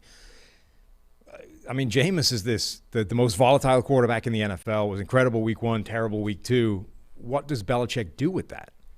And what is the game plan to force Jameis into crazy Jameis, throwing from horizontal, flying backwards into double coverage? There's not – so the interesting thing about the Patriots' defensive scheme, it's not a whole lot of trickeration necessarily. They play man coverage and they just use their extra defenders in unique ways for the most part, right? It's where are those extra defenders going to be, and a lot of that's game plan driven. This feels like one of those games where if we go back to our preseason take about the Saints, a Michael Thomas free offense, it's going to be tough to get receivers open, against pure man coverage. I think it's Belichick's just going to say, hey, Saints receivers and Marquez Callaway, who we bought into in the preseason. You more than me. Yeah, me more than you. For sure. Go get open. Go get open against our tight man coverage. And then we'll have our safeties lurking and we'll have our linebackers lurking, and, don't keep an eye on where they are, but go get open against this team. And I think that's going to be the Patriots' strategy. And then every now and again, if you're going to see the Jameis falling over throw again, it'll be when New England dials up one of their 5-0 blitzes. And the Saints did a really poor job handling the Panthers blitz last week. That might be the one thing that attracts Belichick to be a little bit more aggressive. He's not a blitz-heavy type of coach. He picks his spots in certain games. Did you see the clip? The Panthers used the same exact blitz 3 straight times, and it worked 3 straight times. I mean, the same, this guy's, we're going to roll him up to the line of scrimmage. It was the same exact lack of disguise, and it worked every single time. It was a back blew it here and there, or a guard blew it here and there. The Saints were not doing a good job picking up the blitz. So I'll be interested to see if Belichick's a little bit more aggressive, because, again, he likes to pick his spots when he sees potential holes in that area. But that's the matchup, man, right? Yeah. That's it. If the Saints are healthy, though, so the same thing is going to go the other way. Mac Jones has worked the underneath game very well against the Dolphins, who I think did a nice job down the field, gave the Patriots the underneath stuff. Same thing against the Jets. The Saints are capable defensively of what they did in week 1, which is a legitimate shutdown performance where the quarterback doesn't have anywhere to go. Lattimore and Chauncey Gardner-Johnson and whoever, Bradley Roby, Paulson Adebo, those guys, they play these shutdown type of games. If that's what Mac Jones gets this week, Can he have any success, or does he look like? Is this the first time he really looks like a rookie against the Saints defense that's capable of that high-end play? Yeah, I mean, the Saints generally, we thought week one that, hey, they might just be a lot better than everybody was thinking. Maybe they are. Maybe the entire Saints have taken on Jameis Winston's personality, and this is now going to be the most volatile team in the NFL. That defense, offense, Jameis, top to bottom, this team can be a contender week in, week out, or they could be one of the worst teams in the NFL, not capable of beating anybody. Like, they're going to lurch from knocking off, like they'll beat Tampa Bay, right? They'll stomp all over the Bucs as the Bucs are like marching their way to another Super Bowl, and then the next week they'll end up losing to whatever the worst team on their schedule is. I would just not bet on Jameis Winston games Ever. Yeah. because of that. I still need Dr. Eric to look this up for me. If I'll just classify certain quarterbacks, the highly volatile quarterbacks, like a Jameis, feel like they screw it all up. There's no, like, they're probably like even against the spread historically, but everything's crazy. Like, they cover stuff they're not supposed to. So yeah, you just don't want to bet on the Saints. I don't want to bet on this game. Who knows what's going to happen? I don't want to completely forget week one, by the way. I mean, the Saints were awesome up front. Yeah. Run game was outstanding. Shut down defense. And Jameis made good decisions. Not a lot of decisions, but good decisions overall, and outstanding in the red zone. So it's the Patriots by 2.5 here, man. This feels like one where I'm going to lean Saints. Really? Yeah. Huh. I don't want to overreact to last week, their debacle. Okay. I would definitely lean New England. I mean, Jameis Winston against Bill Belichick. I know it went okay the first time, but this is Jameis. He doesn't tend to do the same thing 2 games in a row, so I'm going to go with the other way. Next week, we're just a week away from previewing Brady versus Belichick. That is amazing. It is amazing to me. Like, did you ever think you'd see that? No. A few years ago. It's fun. That'll be fun. If New England loses this game and they're 1-2, I mean, the Bucs could be losing too, but New England wants to go into that game 2-1. Sure. We want that, for the hype, for the Sunday Night Football hype. I can't believe it. It's going to be great. I'll take New Orleans, though, to cover the 2.5 here. Chicago Bears at the Cleveland Browns. Justin Fields, first NFL start. What are we going to see from Fields? He's a 7-point underdog at the Browns. I can't believe that Matt Nagy missed the opportunity to troll everybody and say that he was in a competition with Nick Foles for the starting gig.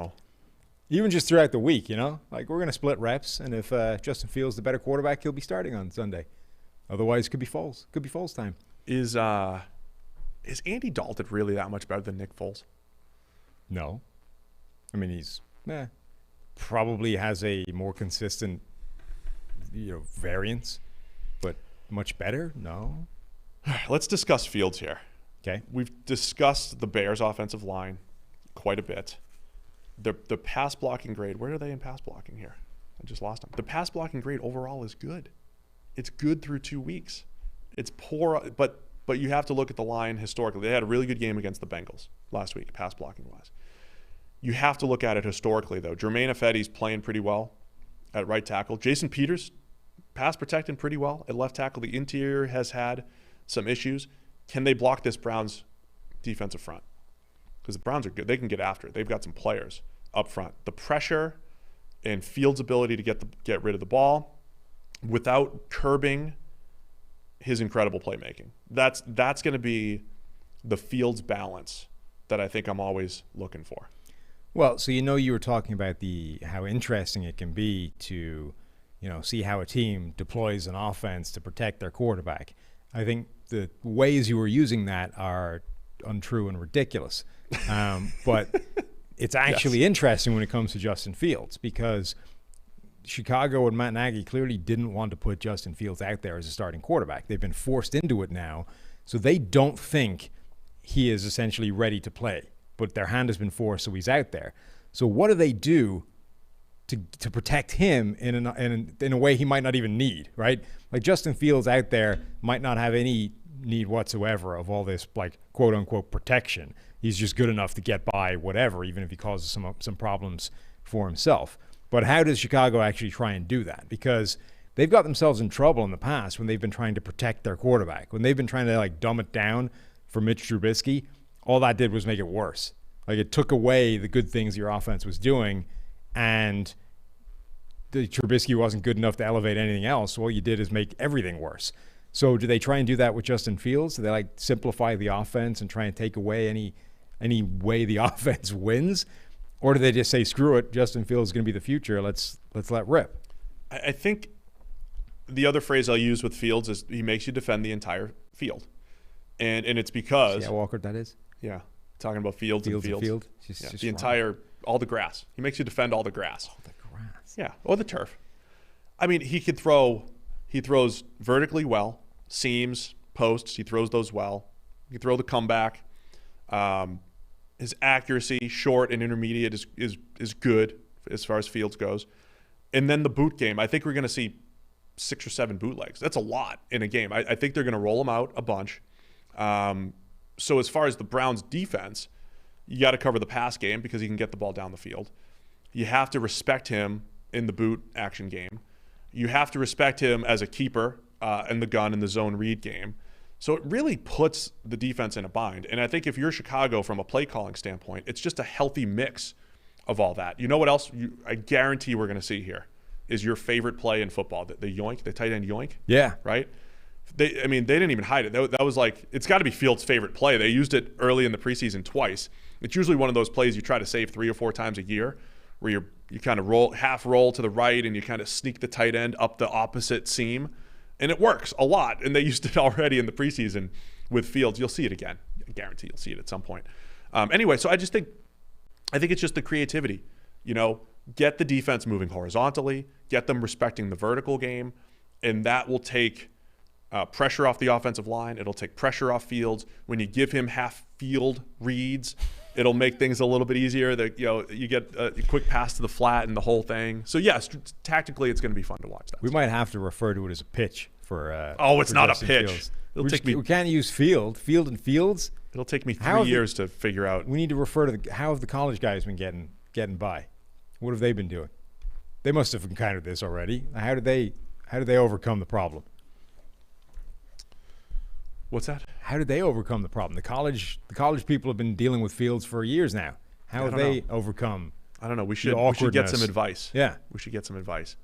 By the way, Browns offense, Baker hasn't thrown a ton of touchdowns, so I don't know if he's getting like statistical hype here, but he's completing 80% of his passes. Like if he's got 80, one, he's got 1 touchdown and 2 interceptions through 2 weeks. 80% of his passes, and potentially more importantly, for 10.9 yards per attempt. The only person who has a higher yards per attempt figure so far is Russell Wilson, who has 6 touchdowns and 0 interceptions. The 2 people either side of him, Wilson with 6 and nothing, Stafford with 5 touchdowns and 1 pick, and then Baker sandwiched in the middle with 1 touchdown and 2 interceptions. Yeah, among the 3 guys averaging over 10 yards, or 3 of the guys averaging over 10 yards per attempt. Just saying, subtly, Baker's 40 for 49, but he's only got the 1 touchdown, so maybe the hype isn't completely there. Got to cut down on a couple of those poor decisions over the last couple of weeks. But this Browns offense, they're banged up with Jarvis Landry, and OBJ hasn't played. And that, by the way, is kind of offense here. That's kind of summing up high-end Baker. Just like 80% of what he does is really good, but the 20 that isn't is headed to somebody else. You know what I mean? True. It is. So when I described him going to Stefanski, it was give him more easy stuff. I think they're pressing the easy buttons, as we like to say. What's that next step for Baker Mayfield here? Cut back on those turnover-worthy plays. I don't care about the touchdown numbers, just saying for him to he could come out of this game with MVP hype if he just gets his touchdown numbers up. You know what I mean? Yeah. If people actually look at his stats. I think Baker's generally playing pretty well, though. Playing some good football right now. Cut down on the turnovers. It's 7 points, man. Is that too much? I'm buying the Fields hype. He's gonna keep it close. I mean, it's obviously all down to what you think Justin Fields can achieve. And I think there's such a broad spectrum of what that could be. Like, if he has a run where he's just causing problems and running around the pocket and extending plays and getting buried by Miles Sanders, or not Miles Sanders, that would be tricky. It would be. Myles Garrett. Then it could get ugly, and Cleveland could easily stomp on that Bears defense and just run away with this.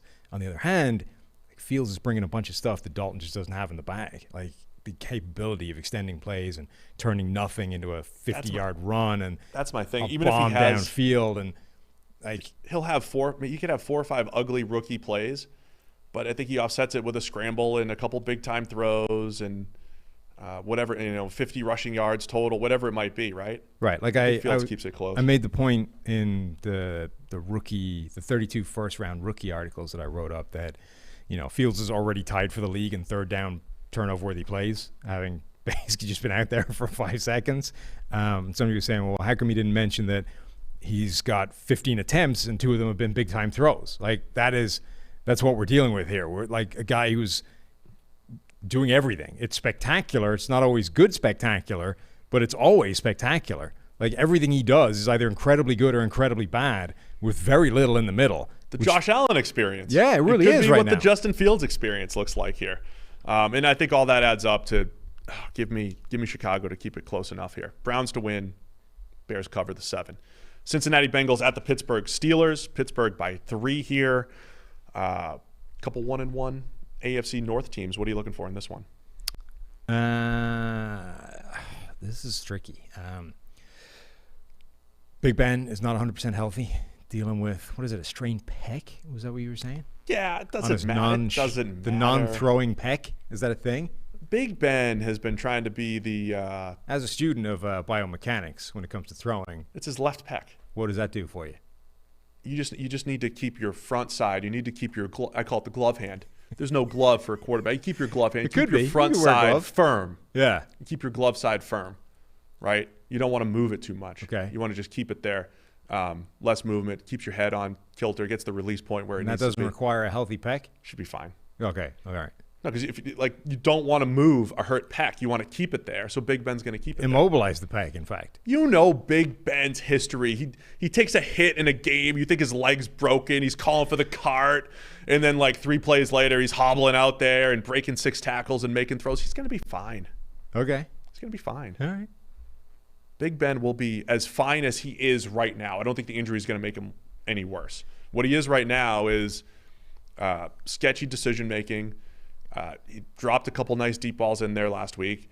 I'm going to defer back to that. I think as ugly as it is throwing the ball down the field sometimes for Ben, you just accept that, and that the payout of when he throws it on target is a Chase Claypool, mossing somebody, and that's how you got to create offense if you're Pittsburgh. And every now and again, you check it down to Najee and let him run through the defense because he is pretty good at that. Sure. That piece. I mean, honestly, that's a better use of him right now than running the ball with him. Agreed. Because at least you're giving him the pass in space where he only has 1 or 2 defenders to deal with. When you're trying to run him up the middle on inside zone, all you're doing is running him into a brick wall of 22 bodies. That's not helpful. No, it's not. Other side, Joe Burrow, highest percentage of pressured snaps turned into sacks. And is that just coincidence through 2 weeks? Is that just protecting himself? Is it because the pressure's coming quicker and faster than everyone else? This is a really interesting aspect of the Joe Burrow thing when it relates to Jamar Chase, Penei Sewell, and all the things they've been trying to do for the offensive line, is that Joe Burrow is an interesting element of this whole equation. Everybody has been painting this in the black and white terms of the offensive line is getting Joe Burrow killed, and look what it did to him last year.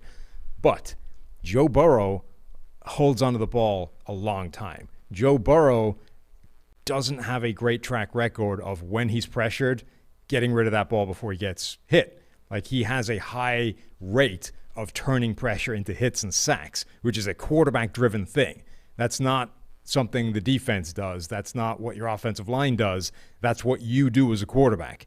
When the pressure comes, it's on you to get rid of it somehow. Now, it's not always possible, and this is where it gets, again, this is why it's not simple, Jamar Chase versus Penei Sewell. It's stupidly layered and complex because, okay, now it's on you as a quarterback. But Eli Manning and the Manning cast is making the point of, the pressure comes, your coach says throw it away. Who is I supposed to throw it to? They're all covered right down the field, not looking for the ball because they're not at that point in the route yet. But Eli also inside made the point, tackle box. If it's 4 verts or 3 verts and everybody's way down the field, you don't have a concept that matches. Everybody is down the field running their route. There's nothing to throw to yet, and I'm inside the tackle box. Where am I supposed to throw it to?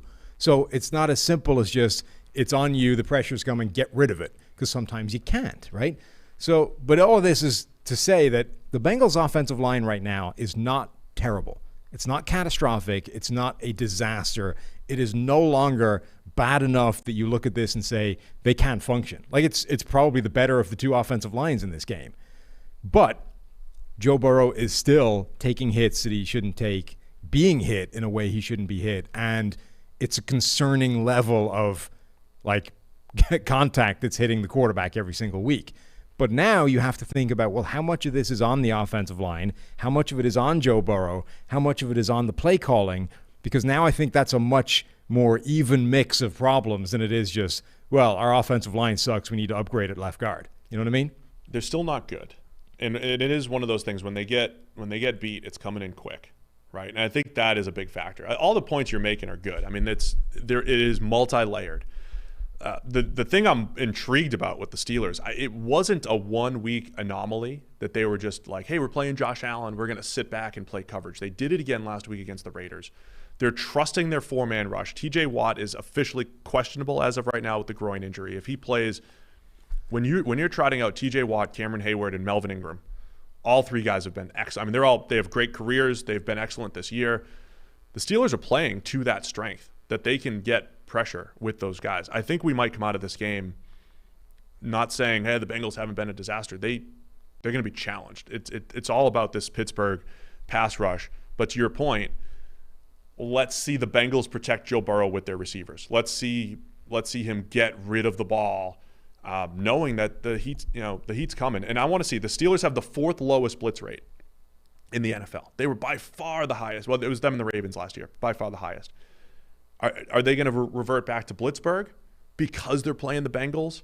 Because you have one-on-one advantages, but you also have part of offensive line play is blitz recognition and not allowing unblocked rushers and stuff like that. How aggressive are the Steelers in this week? Yeah. This might be my weekly check. I don't know. When do they go back to what they love? I don't know that they're going to do that until they face a team that they're concerned about winning one-on-one as much. Like they're at that point where they want to be the league's leading pressure team, right? Where they were last year, they want to be pressuring the quarterback 45% of the time.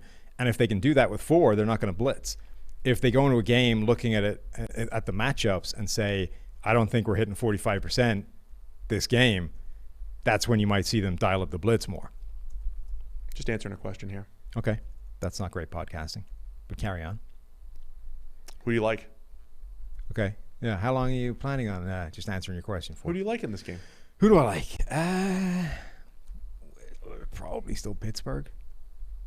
Yeah, I'm going to go Pittsburgh as well. I mean, I'm not quite buying the Bengals' rejuvenation. I'm not quite buying a Pittsburgh collapse. I don't know that the Bengals have enough Steelers will win at home to cause the Steelers' offensive line problem. The Bengals will win at home in the rematch here. Okay. Yeah, because I'm a bandwagon Bengals guy here, but I think Pittsburgh wins this one. That defensive front, covering Jamar Chase and covering those receivers, though, I do have concerns about the Steelers secondary. So we'll see, but I'll take Pittsburgh in this one. Baltimore at Detroit. Baltimore's favored by 9 on the road at the Lions. What are you looking for here? I think a big thing to look at here is how much the Ravens blitz Jared Goff, Jared Goff's a quarterback I think a lot of people would think struggles massively against the blitz, and he hasn't in his career. Like, he just feels like the kind of quarterback that everybody would go, hey, let's blitz Jared Goff. He's going to panic. It's going to be a disaster. He's got a passer rating for his career of 90 against the blitz, a PFF grade of 67, which is not like good, but it's not, it doesn't collapse. It's not a complete train wreck. When you turn it to 0 blitz, though, it's like really bad. Yeah, but I know it's very specific, but the Ravens did it 12 times week 1 against the Raiders. They like the 0 blitz, man. But it is going to be interesting to see how much they really get aggressive and go after him. You've used in the past. It may have been the Ravens a couple years ago when they played Cincinnati, who had a pretty bad secondary. Like, let's use this as a game to get right. Let's use this as a game. And I actually felt, I think it was last year, it felt like the Ravens were doing that against Cincinnati. I want to say Lamar dropped back like 40-something times, and they could have run the ball, but they were trying to get the pass game right. I wonder if there's an element to that where the Ravens know they can run the ball. They turned it over to Lamar as a runner in that Chiefs game for the most part, and that's what got them back into the game. I wonder if this is a game where they try to throw the ball a little bit more on early downs, take advantage of the weakness in the Lions secondary. The Lions Linebackers were really bad against the Packers and attacked in the underneath pass game. I wonder if this is one where the Ravens try to get the pass game right a little bit, get some more reps there instead of just relying on the run game here. Yeah, it's possible. That's what I want to see. And the Lions have a couple pass rushers to keep an eye on, but how does Baltimore pass protect in this one after disastrous week 1, much better week 2? How you Villanueva watch? Villanueva watch. Did you see? I mean, I tweeted out. I don't know if everybody remembers this, but Villanueva was a 6'9" receiver in Army's option offense. I tweeted out the video of his highlights. It looks fake. It looks like you playing basketball with us in the Y, right? It's hilarious. There are these plays. So Villanueva's like running routes, and he looks like a completely different like human. It's like a Madden create a player. Yeah, as far it's as exactly what it is. Oh, let me make the 6'9" wide receiver. See what it looks like. Which also looks like, if we're playing basketball in the Y and there's like a fast break on, and there's like a bunch of guys that are sort of 5'9" to 6 foot, and then you lumbering down the middle at just this completely different scale to everybody else. That's what that looks like. Yeah, it's fun. It's a good time. Is Baltimore going to cover the 9 here against the Lions? Yes. I'm with you as far as Baltimore. Baltimore didn't blitz as much with Mahomes. They did adjust. Yeah. And that's the other thing. I want to see the Ravens game plan oriented approach here. How are they going to adjust week to week? I think they get back to. And I suspect they go back to like heavy blitzes. But my point is that that's not necessarily the way to get after Jared Goff. Detroit's feisty this year. They're keeping it close. Well, they saw the kneecap biting. Yeah. And look, Goff is too good for them to pick top 3. I think Goff is too good for that. I don't know. And they're going to win some games that they should. If he isn't, if they're not, who is? Because we expected Houston to be there, right? Now Houston might actually be halfway Somebody decent. does need to pick top 3. Okay, that's going to derail a little bit with Davis Mills at quarterback, but like Houston might be okay. The Jets suck. Detroit the Jags is eyeing 0-3. What if 1-2 last year is going to be 1-2 again? That's possible. If the rookies don't play better, it's certainly possible. So we'll see. I'll take Baltimore, even covering the 9 here in Detroit. Same. Arizona at Jacksonville. Jacksonville getting 7 points here. So Arizona's favored with the cross-country trip down to Jacksonville. We're going to see a better Trevor Lawrence here. The uncatchable passes went up, man. Highest in the league now. It's over 30%. 36. Uncatchable passes. Yeah. Just off target. I'm concerned about Lawrence's timing. It's the timing. It's the accuracy is a thing, but playing a tick slow tightens those windows. And he has one of the highest average depths of target in the league. So you're late on deeper passes, which is why they're being intercepted. You're late on stuff that's going further, which gives defenders a longer opportunity to make the play on it, and you're throwing into silly places. All of this is coming together and looking like a disaster. Yeah. So Trevor Lawrence watch again. I want to see better development there. I think coming out of this, Kyler Murray is going to have another big game. The Kyler Murray MVP hype train is going to continue. Remember, he's got 2 bad interceptions that we talked about. He's got to cut down on the picks and some of those bad decisions. But he's throwing, the thing I said all offseason, he's throwing better at the intermediate level, intermediate middle. Arizona's attacking more levels of the field. You got to cover all the pitch, man. The pitch, yeah. Yeah, you got to cover the entire pitch against Arizona's offense here. What else are you looking for? Anything else? Anything else good? I mean, it's quite battle of 2 number 1 overall picks. Kyler's in year 3. He's taken that step forward. It's a slow start for Lawrence and for Zach Wilson. At what point do they start to feel more comfortable? I think is my big question with those guys. To me, this is a matchup of like creativity in scheme versus whatever the absolute opposite of creativity is, unimagination, like with just bland, vanilla, beige. Like this is Arizona, who've actually started to implement a lot more creative stuff to that offense. They're getting Rondale Moore involved. They've got a lot going for them in this offense. The passing game, it's still, I think, leaving meat on the bone because they're not moving receivers around and exploiting that potential edge, but they are doing a lot of clever stuff in the pass game as well as the run game. And all of a sudden you're seeing what that does when you have a quarterback as talented as Kyler Murray, able to improvise on top of that. And Arizona looks great. And then you've got this Urban Meyer offense that talked such a big game and had like a history of creativity in throughout his entire time in college. I mean, that guy essentially invented that concept of like wide receivers playing in the backfield back at Utah when he was with Alex Smith. Like, that's how far back this goes. Always had creative players moving around and causing problems with Florida. Did the same thing at Ohio State. And like nothing. Like, this offense is just, it's like it came out of a white label catalog of NFL offenses that have been around. You know, you get the playbooks that you can get. They're the ones that are like 15 years old that nobody cares about anymore. Yeah. So you can get like, you know, Minnesota's 2006 offensive they're all playbook. floating around the internet and everything. Right. That's what they grabbed? It feels like that's what he grabbed. Like, let's just get one of those. This is what an NFL offense looks like. And we're just running that. And then you add that to Trevor Lawrence just struggling with the speed and the rate of everything right now. It makes me sad because they need to foster an environment for Trevor Lawrence's development. Just like every one of these first-round quarterbacks needs an environment to develop. And I'm just not, I don't know, I'm not seeing it just yet from the Jags. I think Lawrence, like, first drive looked so good, and it's like at one of these weeks it'll click and you'll see all of it come together. I don't know if this is the week. By the way, the mismatch to watch right now, the Jaguars have the 5th worst coverage unit. In all of their corners, grading at 55 or below coverage grade. Shaquille Griffin, C.J. Henderson, Clay Brooks, and Tyson Campbell have all played enough time, all grading 53 or below, 55 or below. So Arizona looks like they're going to – unless Trevor Lawrence shows the first-round talent, it's an Arizona blowout. I mean, last week there were a bunch of games that were like 12.5 points. This should be one of them. I would take Arizona and any amount of points you were offering.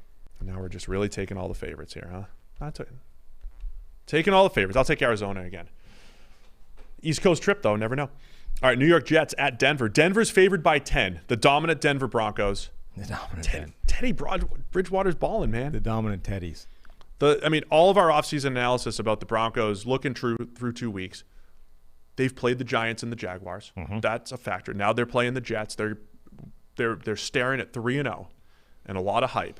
Which we expected, right? Remember, like going into the season, it was like, hey, their first 3 games are 3 games they're expected to win. That might like influence which quarterback you're picking. The difference in our preseason analysis with what we've seen, Bridgewater's playing a really clean brand of football. Yeah. He's not missing a ton of throws, and he's getting the ball down the field. The playmaker part that we talked about, even despite Jerry Jeudy's injury, they look tough to cover with Cortland Sutton and KJ Hamler. They're doing some good stuff with the tight ends. Tim Patrick, a lot of great stuff there with the Broncos offense so far. There is. I mean, they look good. Teddy Bridgewater, this is high-end Bridgewater right now. This is about as good as you could possibly have expected him to look. He has 3 big-time throws already. That's a rate of 4.2%, which is about a percentage point higher than his sort of 3 previous seasons of starting. 3.3 his rookie year, 3.4 the next year, 3.3 again that season in Carolina. So he has been better at hitting a big-time throw. And he only has 1 turnover-worthy play. He's still as accurate as he's always been. His average depth of target is a tick up as well. He is being more aggressive. This is peak Bridgewater, and peak Bridgewater is certainly good enough for them to stomp over bad teams. The question is, how good is it relative to the really good teams, right? So Denver, I think, we've said before, this is a championship caliber roster waiting for a quarterback. Now, Bridgewater right now, I think, has shown more than people expected him to. But how can he maintain this level against really good teams? And how close can he get going forward? Like, how good can this make them? But for a team like the Jets, it should make them more than good enough to just roll once again. As of right now, record time, per Wednesday's practice, all we have for a practice report, we've got Noah Fant, Tim Patrick, and Cortland Sutton all questionable. I always feel like there's another. Is it like really questionable, or is it just this guy's a little banged up and he's probably going to play? It's always tough to tell if these guys are really in jeopardy of not playing, or if they need some rest because they're battling injuries. But it is 3 of their significant playmakers here that are banged up. And then Bradley Chubb was placed on injured reserve because of his ankle. Von Miller, though, looks like he's back. Jets offensive line missing Mekhi Becton. So that's going to be a factor, I think, when the Jets have the ball, trying to block Von Miller. Yeah, Noah Fant actually did a reasonable job at left tackle. Not Noah Fant. What the hell is wrong with me today? George Fant. George. George Fant is the guy that has never graded well from a PFF standpoint. But the factors of he was a legitimate, just a basketball player coming out. The expectation should have been low for him. And he's hitting that point in his career. The expectations and the time scale should have been. Right. I mean, he went from like almost directly from basketball court to tackle. To starting. Like not just like playing. Right. You know, at least with Jordan Mailata, he goes from rugby pitch to, you know, playing, you know, easing his way in through preseason and as a backup in the whole thing. Like they didn't need him to start from day one and threw him out there and just get him like eviscerated. As poorly as Fant has graded historically, if at some point he turns his career around a little bit and gets better, it wouldn't be a massive surprise because he's got over 2,500 career snaps, and you know, which is about the right. That's about the right kind of time, right? That's that year 3 jump. He allowed 1 pressure against the Patriots in 43 pass blocking snaps, the best pass blocking grade on the team. I mean, he might not be terrible. The one other thing I want to say, Zach Wilson, Jets got to find a way to clean up the footwork. A lot of that is confidence and understanding the system and, you know, decisiveness, and he's drifting, he's throwing. Things got to get cleaned up there. I think they need to try and find a way of like simplifying and taking stuff off his plate and just making this a paint by numbers offense initially. Like just get him, because the big problem they have is the way he plays the game, the style of this, like the Mahomesian Rodgers spectrum of not doing it by the book, you know, doing it from weird angles and strange footwork and all these kinds of things, which gives him the insane ceiling, like the special. But it's also like, okay, but when things aren't going well, it's got to be a compliment to the how much do you lean into that and cause yourself problems? This was a little bit, Baker Mayfield is a little bit like that as well, right? The things that you do that were an issue, if you start to lean into that, suddenly we've got major problems. So I think the Jets right now need to really concentrate on just making his life as idiot-proof as possible, and then letting him, like, you know, get extemporaneous on top of that and make some special value adds. But right now we can't have you doing all that. Like you got to dial it way back, or you're in danger of just skewing into trouble. 10 points feels like a lot for a Denver team. I think we'll see a little bit of Bridgewater regression, and I don't want to completely overrate it felt bad from the Jets' perspective, but they're probably not going to have 4 picks from Zach Wilson in this game. You know what I mean? Yeah. So I'm going to take the Jets to cover the 10. And let's not forget, there was a good second half of play in Zach Wilson's life in week 1. You know, he's capable of putting together at least a little stretch here. 91% of the money coming in on Denver, even at a 10.5 point line. See, I didn't check Green Line either, but it just feels like people are maybe overrating how bad the Jets looked and how bad Zach Wilson, a rookie quarterback, was against Bill Belichick. Green Line sees value in the Jets. So there we go. Look, I think if you're talking double-digit point spreads, you need to be pretty damn confident in the quarterback of the team that's the favorite. And I don't know if you can be that confident in Teddy Bridgewater despite the hot start. Right. That's a lot of points to ask Teddy to cover. So I would go Denver win, Jets to cover. Same. Atlanta Falcons at the New York Giants. Giants are favored by 2.5. A couple 0-2 teams here. Falcons and Giants. Yeah, you mentioned the Giants lost because Dexter Lawrence was offsides. Allegedly. On the allegedly game-winning offside field goal that was missed by the Washington football team. However, upon replay, what'd you see? He wasn't. Yeah. He moved the exact same frame as the ball. I think somebody said that they'd like complain. You know, it was one of those things where the Giants subsequently complain to the league office and get the sort of official letter of, yes, we screwed it up, we apologize, now take your L and leave. But I think it's pretty like conclusive that it wasn't. And it was crazy because it looked so clear at the time, like nobody even questioned it. It was like, of course he's offside. It was just obvious. God, what an idiot Dexter Lawrence is. That's a terrible play. Banish him to the dungeon, make him run laps, do whatever it is Joe Judge is going to do. That's an inexcusable play. And like, you know, I was even on the radio saying, look, you can't blame Joe Judge for that. Like that's not, I mean, there's no coaching that like prevents a player from just jumping offside when he's looking at the ball from the nose tackle position. It's just a player mistake. But it turns out it wasn't even that. It was just a perfect play that got screwed because it was too perfect. Don't jump so perfectly. Falcons don't have a whole lot to be excited about through 2 weeks. They tried to make a little bit of a comeback against the Bucs, but it's a dink and dunk offense, even though they've been behind this entire time. This is like my old Derek Carr criticism, right? Derek Carr would have those games where they're down 20, and it's like, dude, why are you averaging 5 yards per target here? Like, why aren't you pushing the ball down the field? Even if it's like, who cares? Just chuck it down the field, do something. But Matt Ryan, a bit under pressure. It's been an underneath passing attack. They've been getting killed by the Eagles and the Bucs for the majority of their 2 weeks, or at least been behind by a touchdown or two, and they're not aggressive despite having Matt Ryan. So there's got to be a change, I think, offensively for the Falcons. They got to find that identity under Arthur Smith.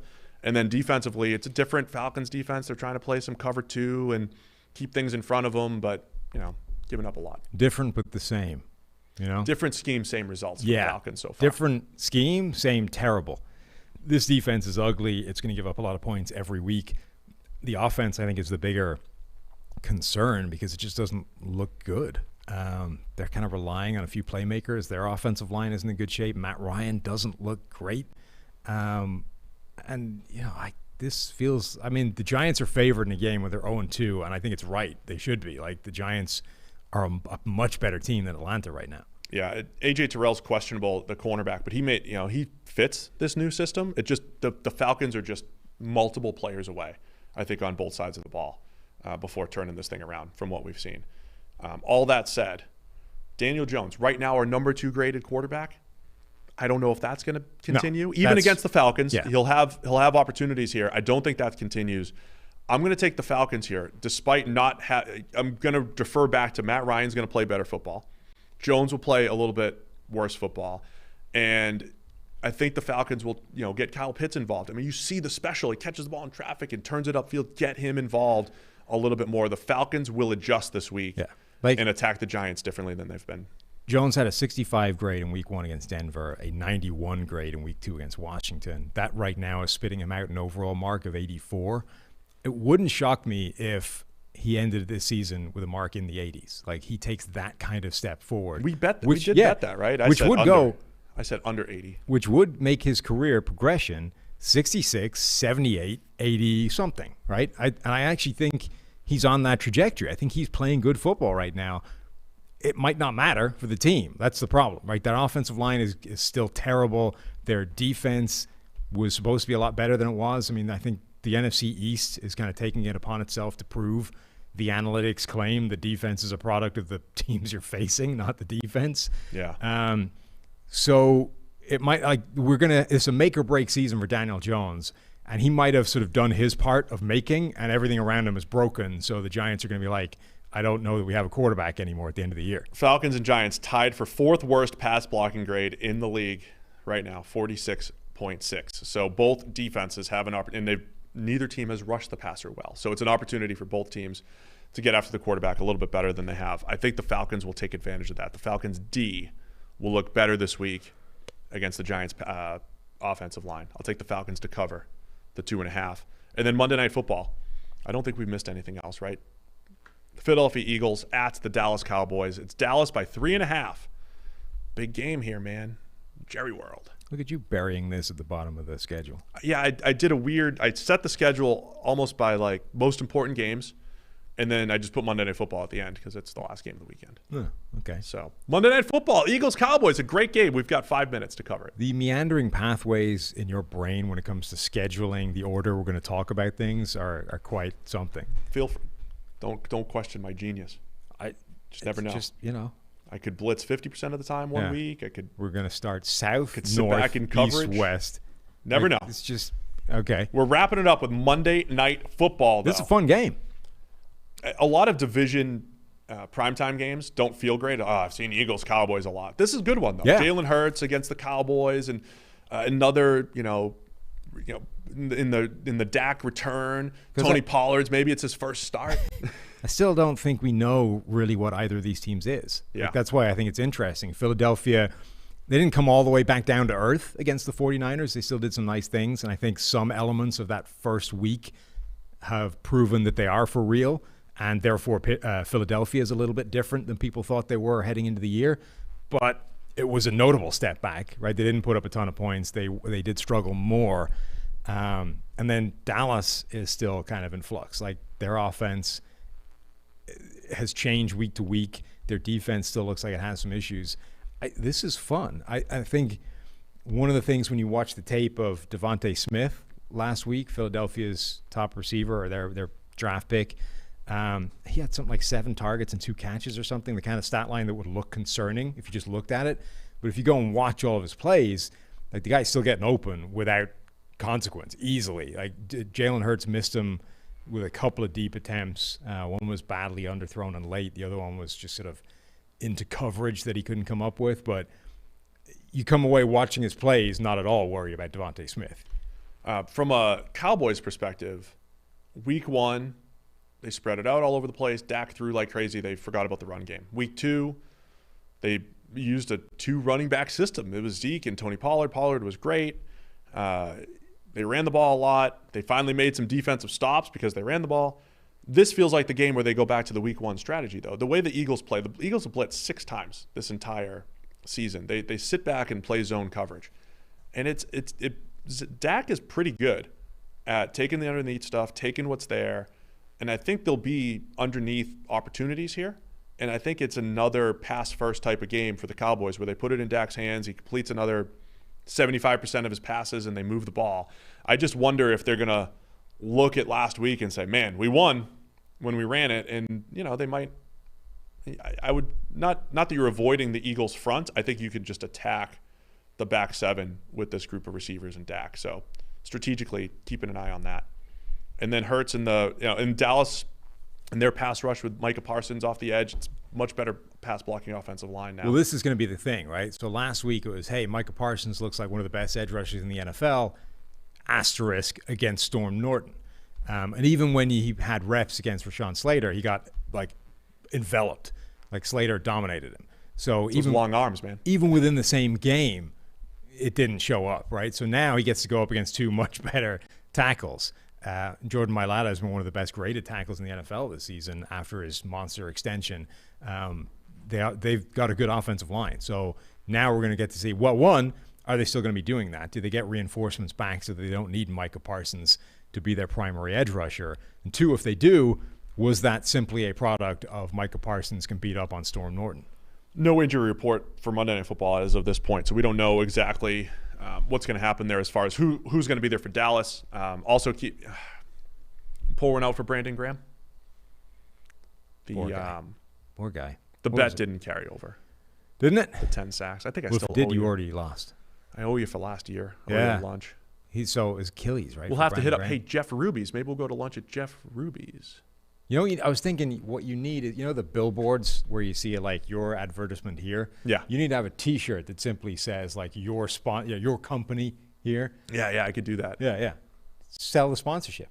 I'm sure Jeff would want us to help put, he'd want to get involved here. So you can't give them the free, you can't sort of wear a Jeff Ruby's T-shirt in the hope that Jeff Ruby right now will come. I'm wearing PFF, but I'll wear whatever you want. But you got to wear a T-shirt that's like your brand here or whatever. Yeah, I could do that. Somebody called me a sellout in the comments the other day, and it's like they don't know you at all. Yeah, it's not wrong. No, it's not wrong at all. You would never sell out. You would never advertise, smoked sausage.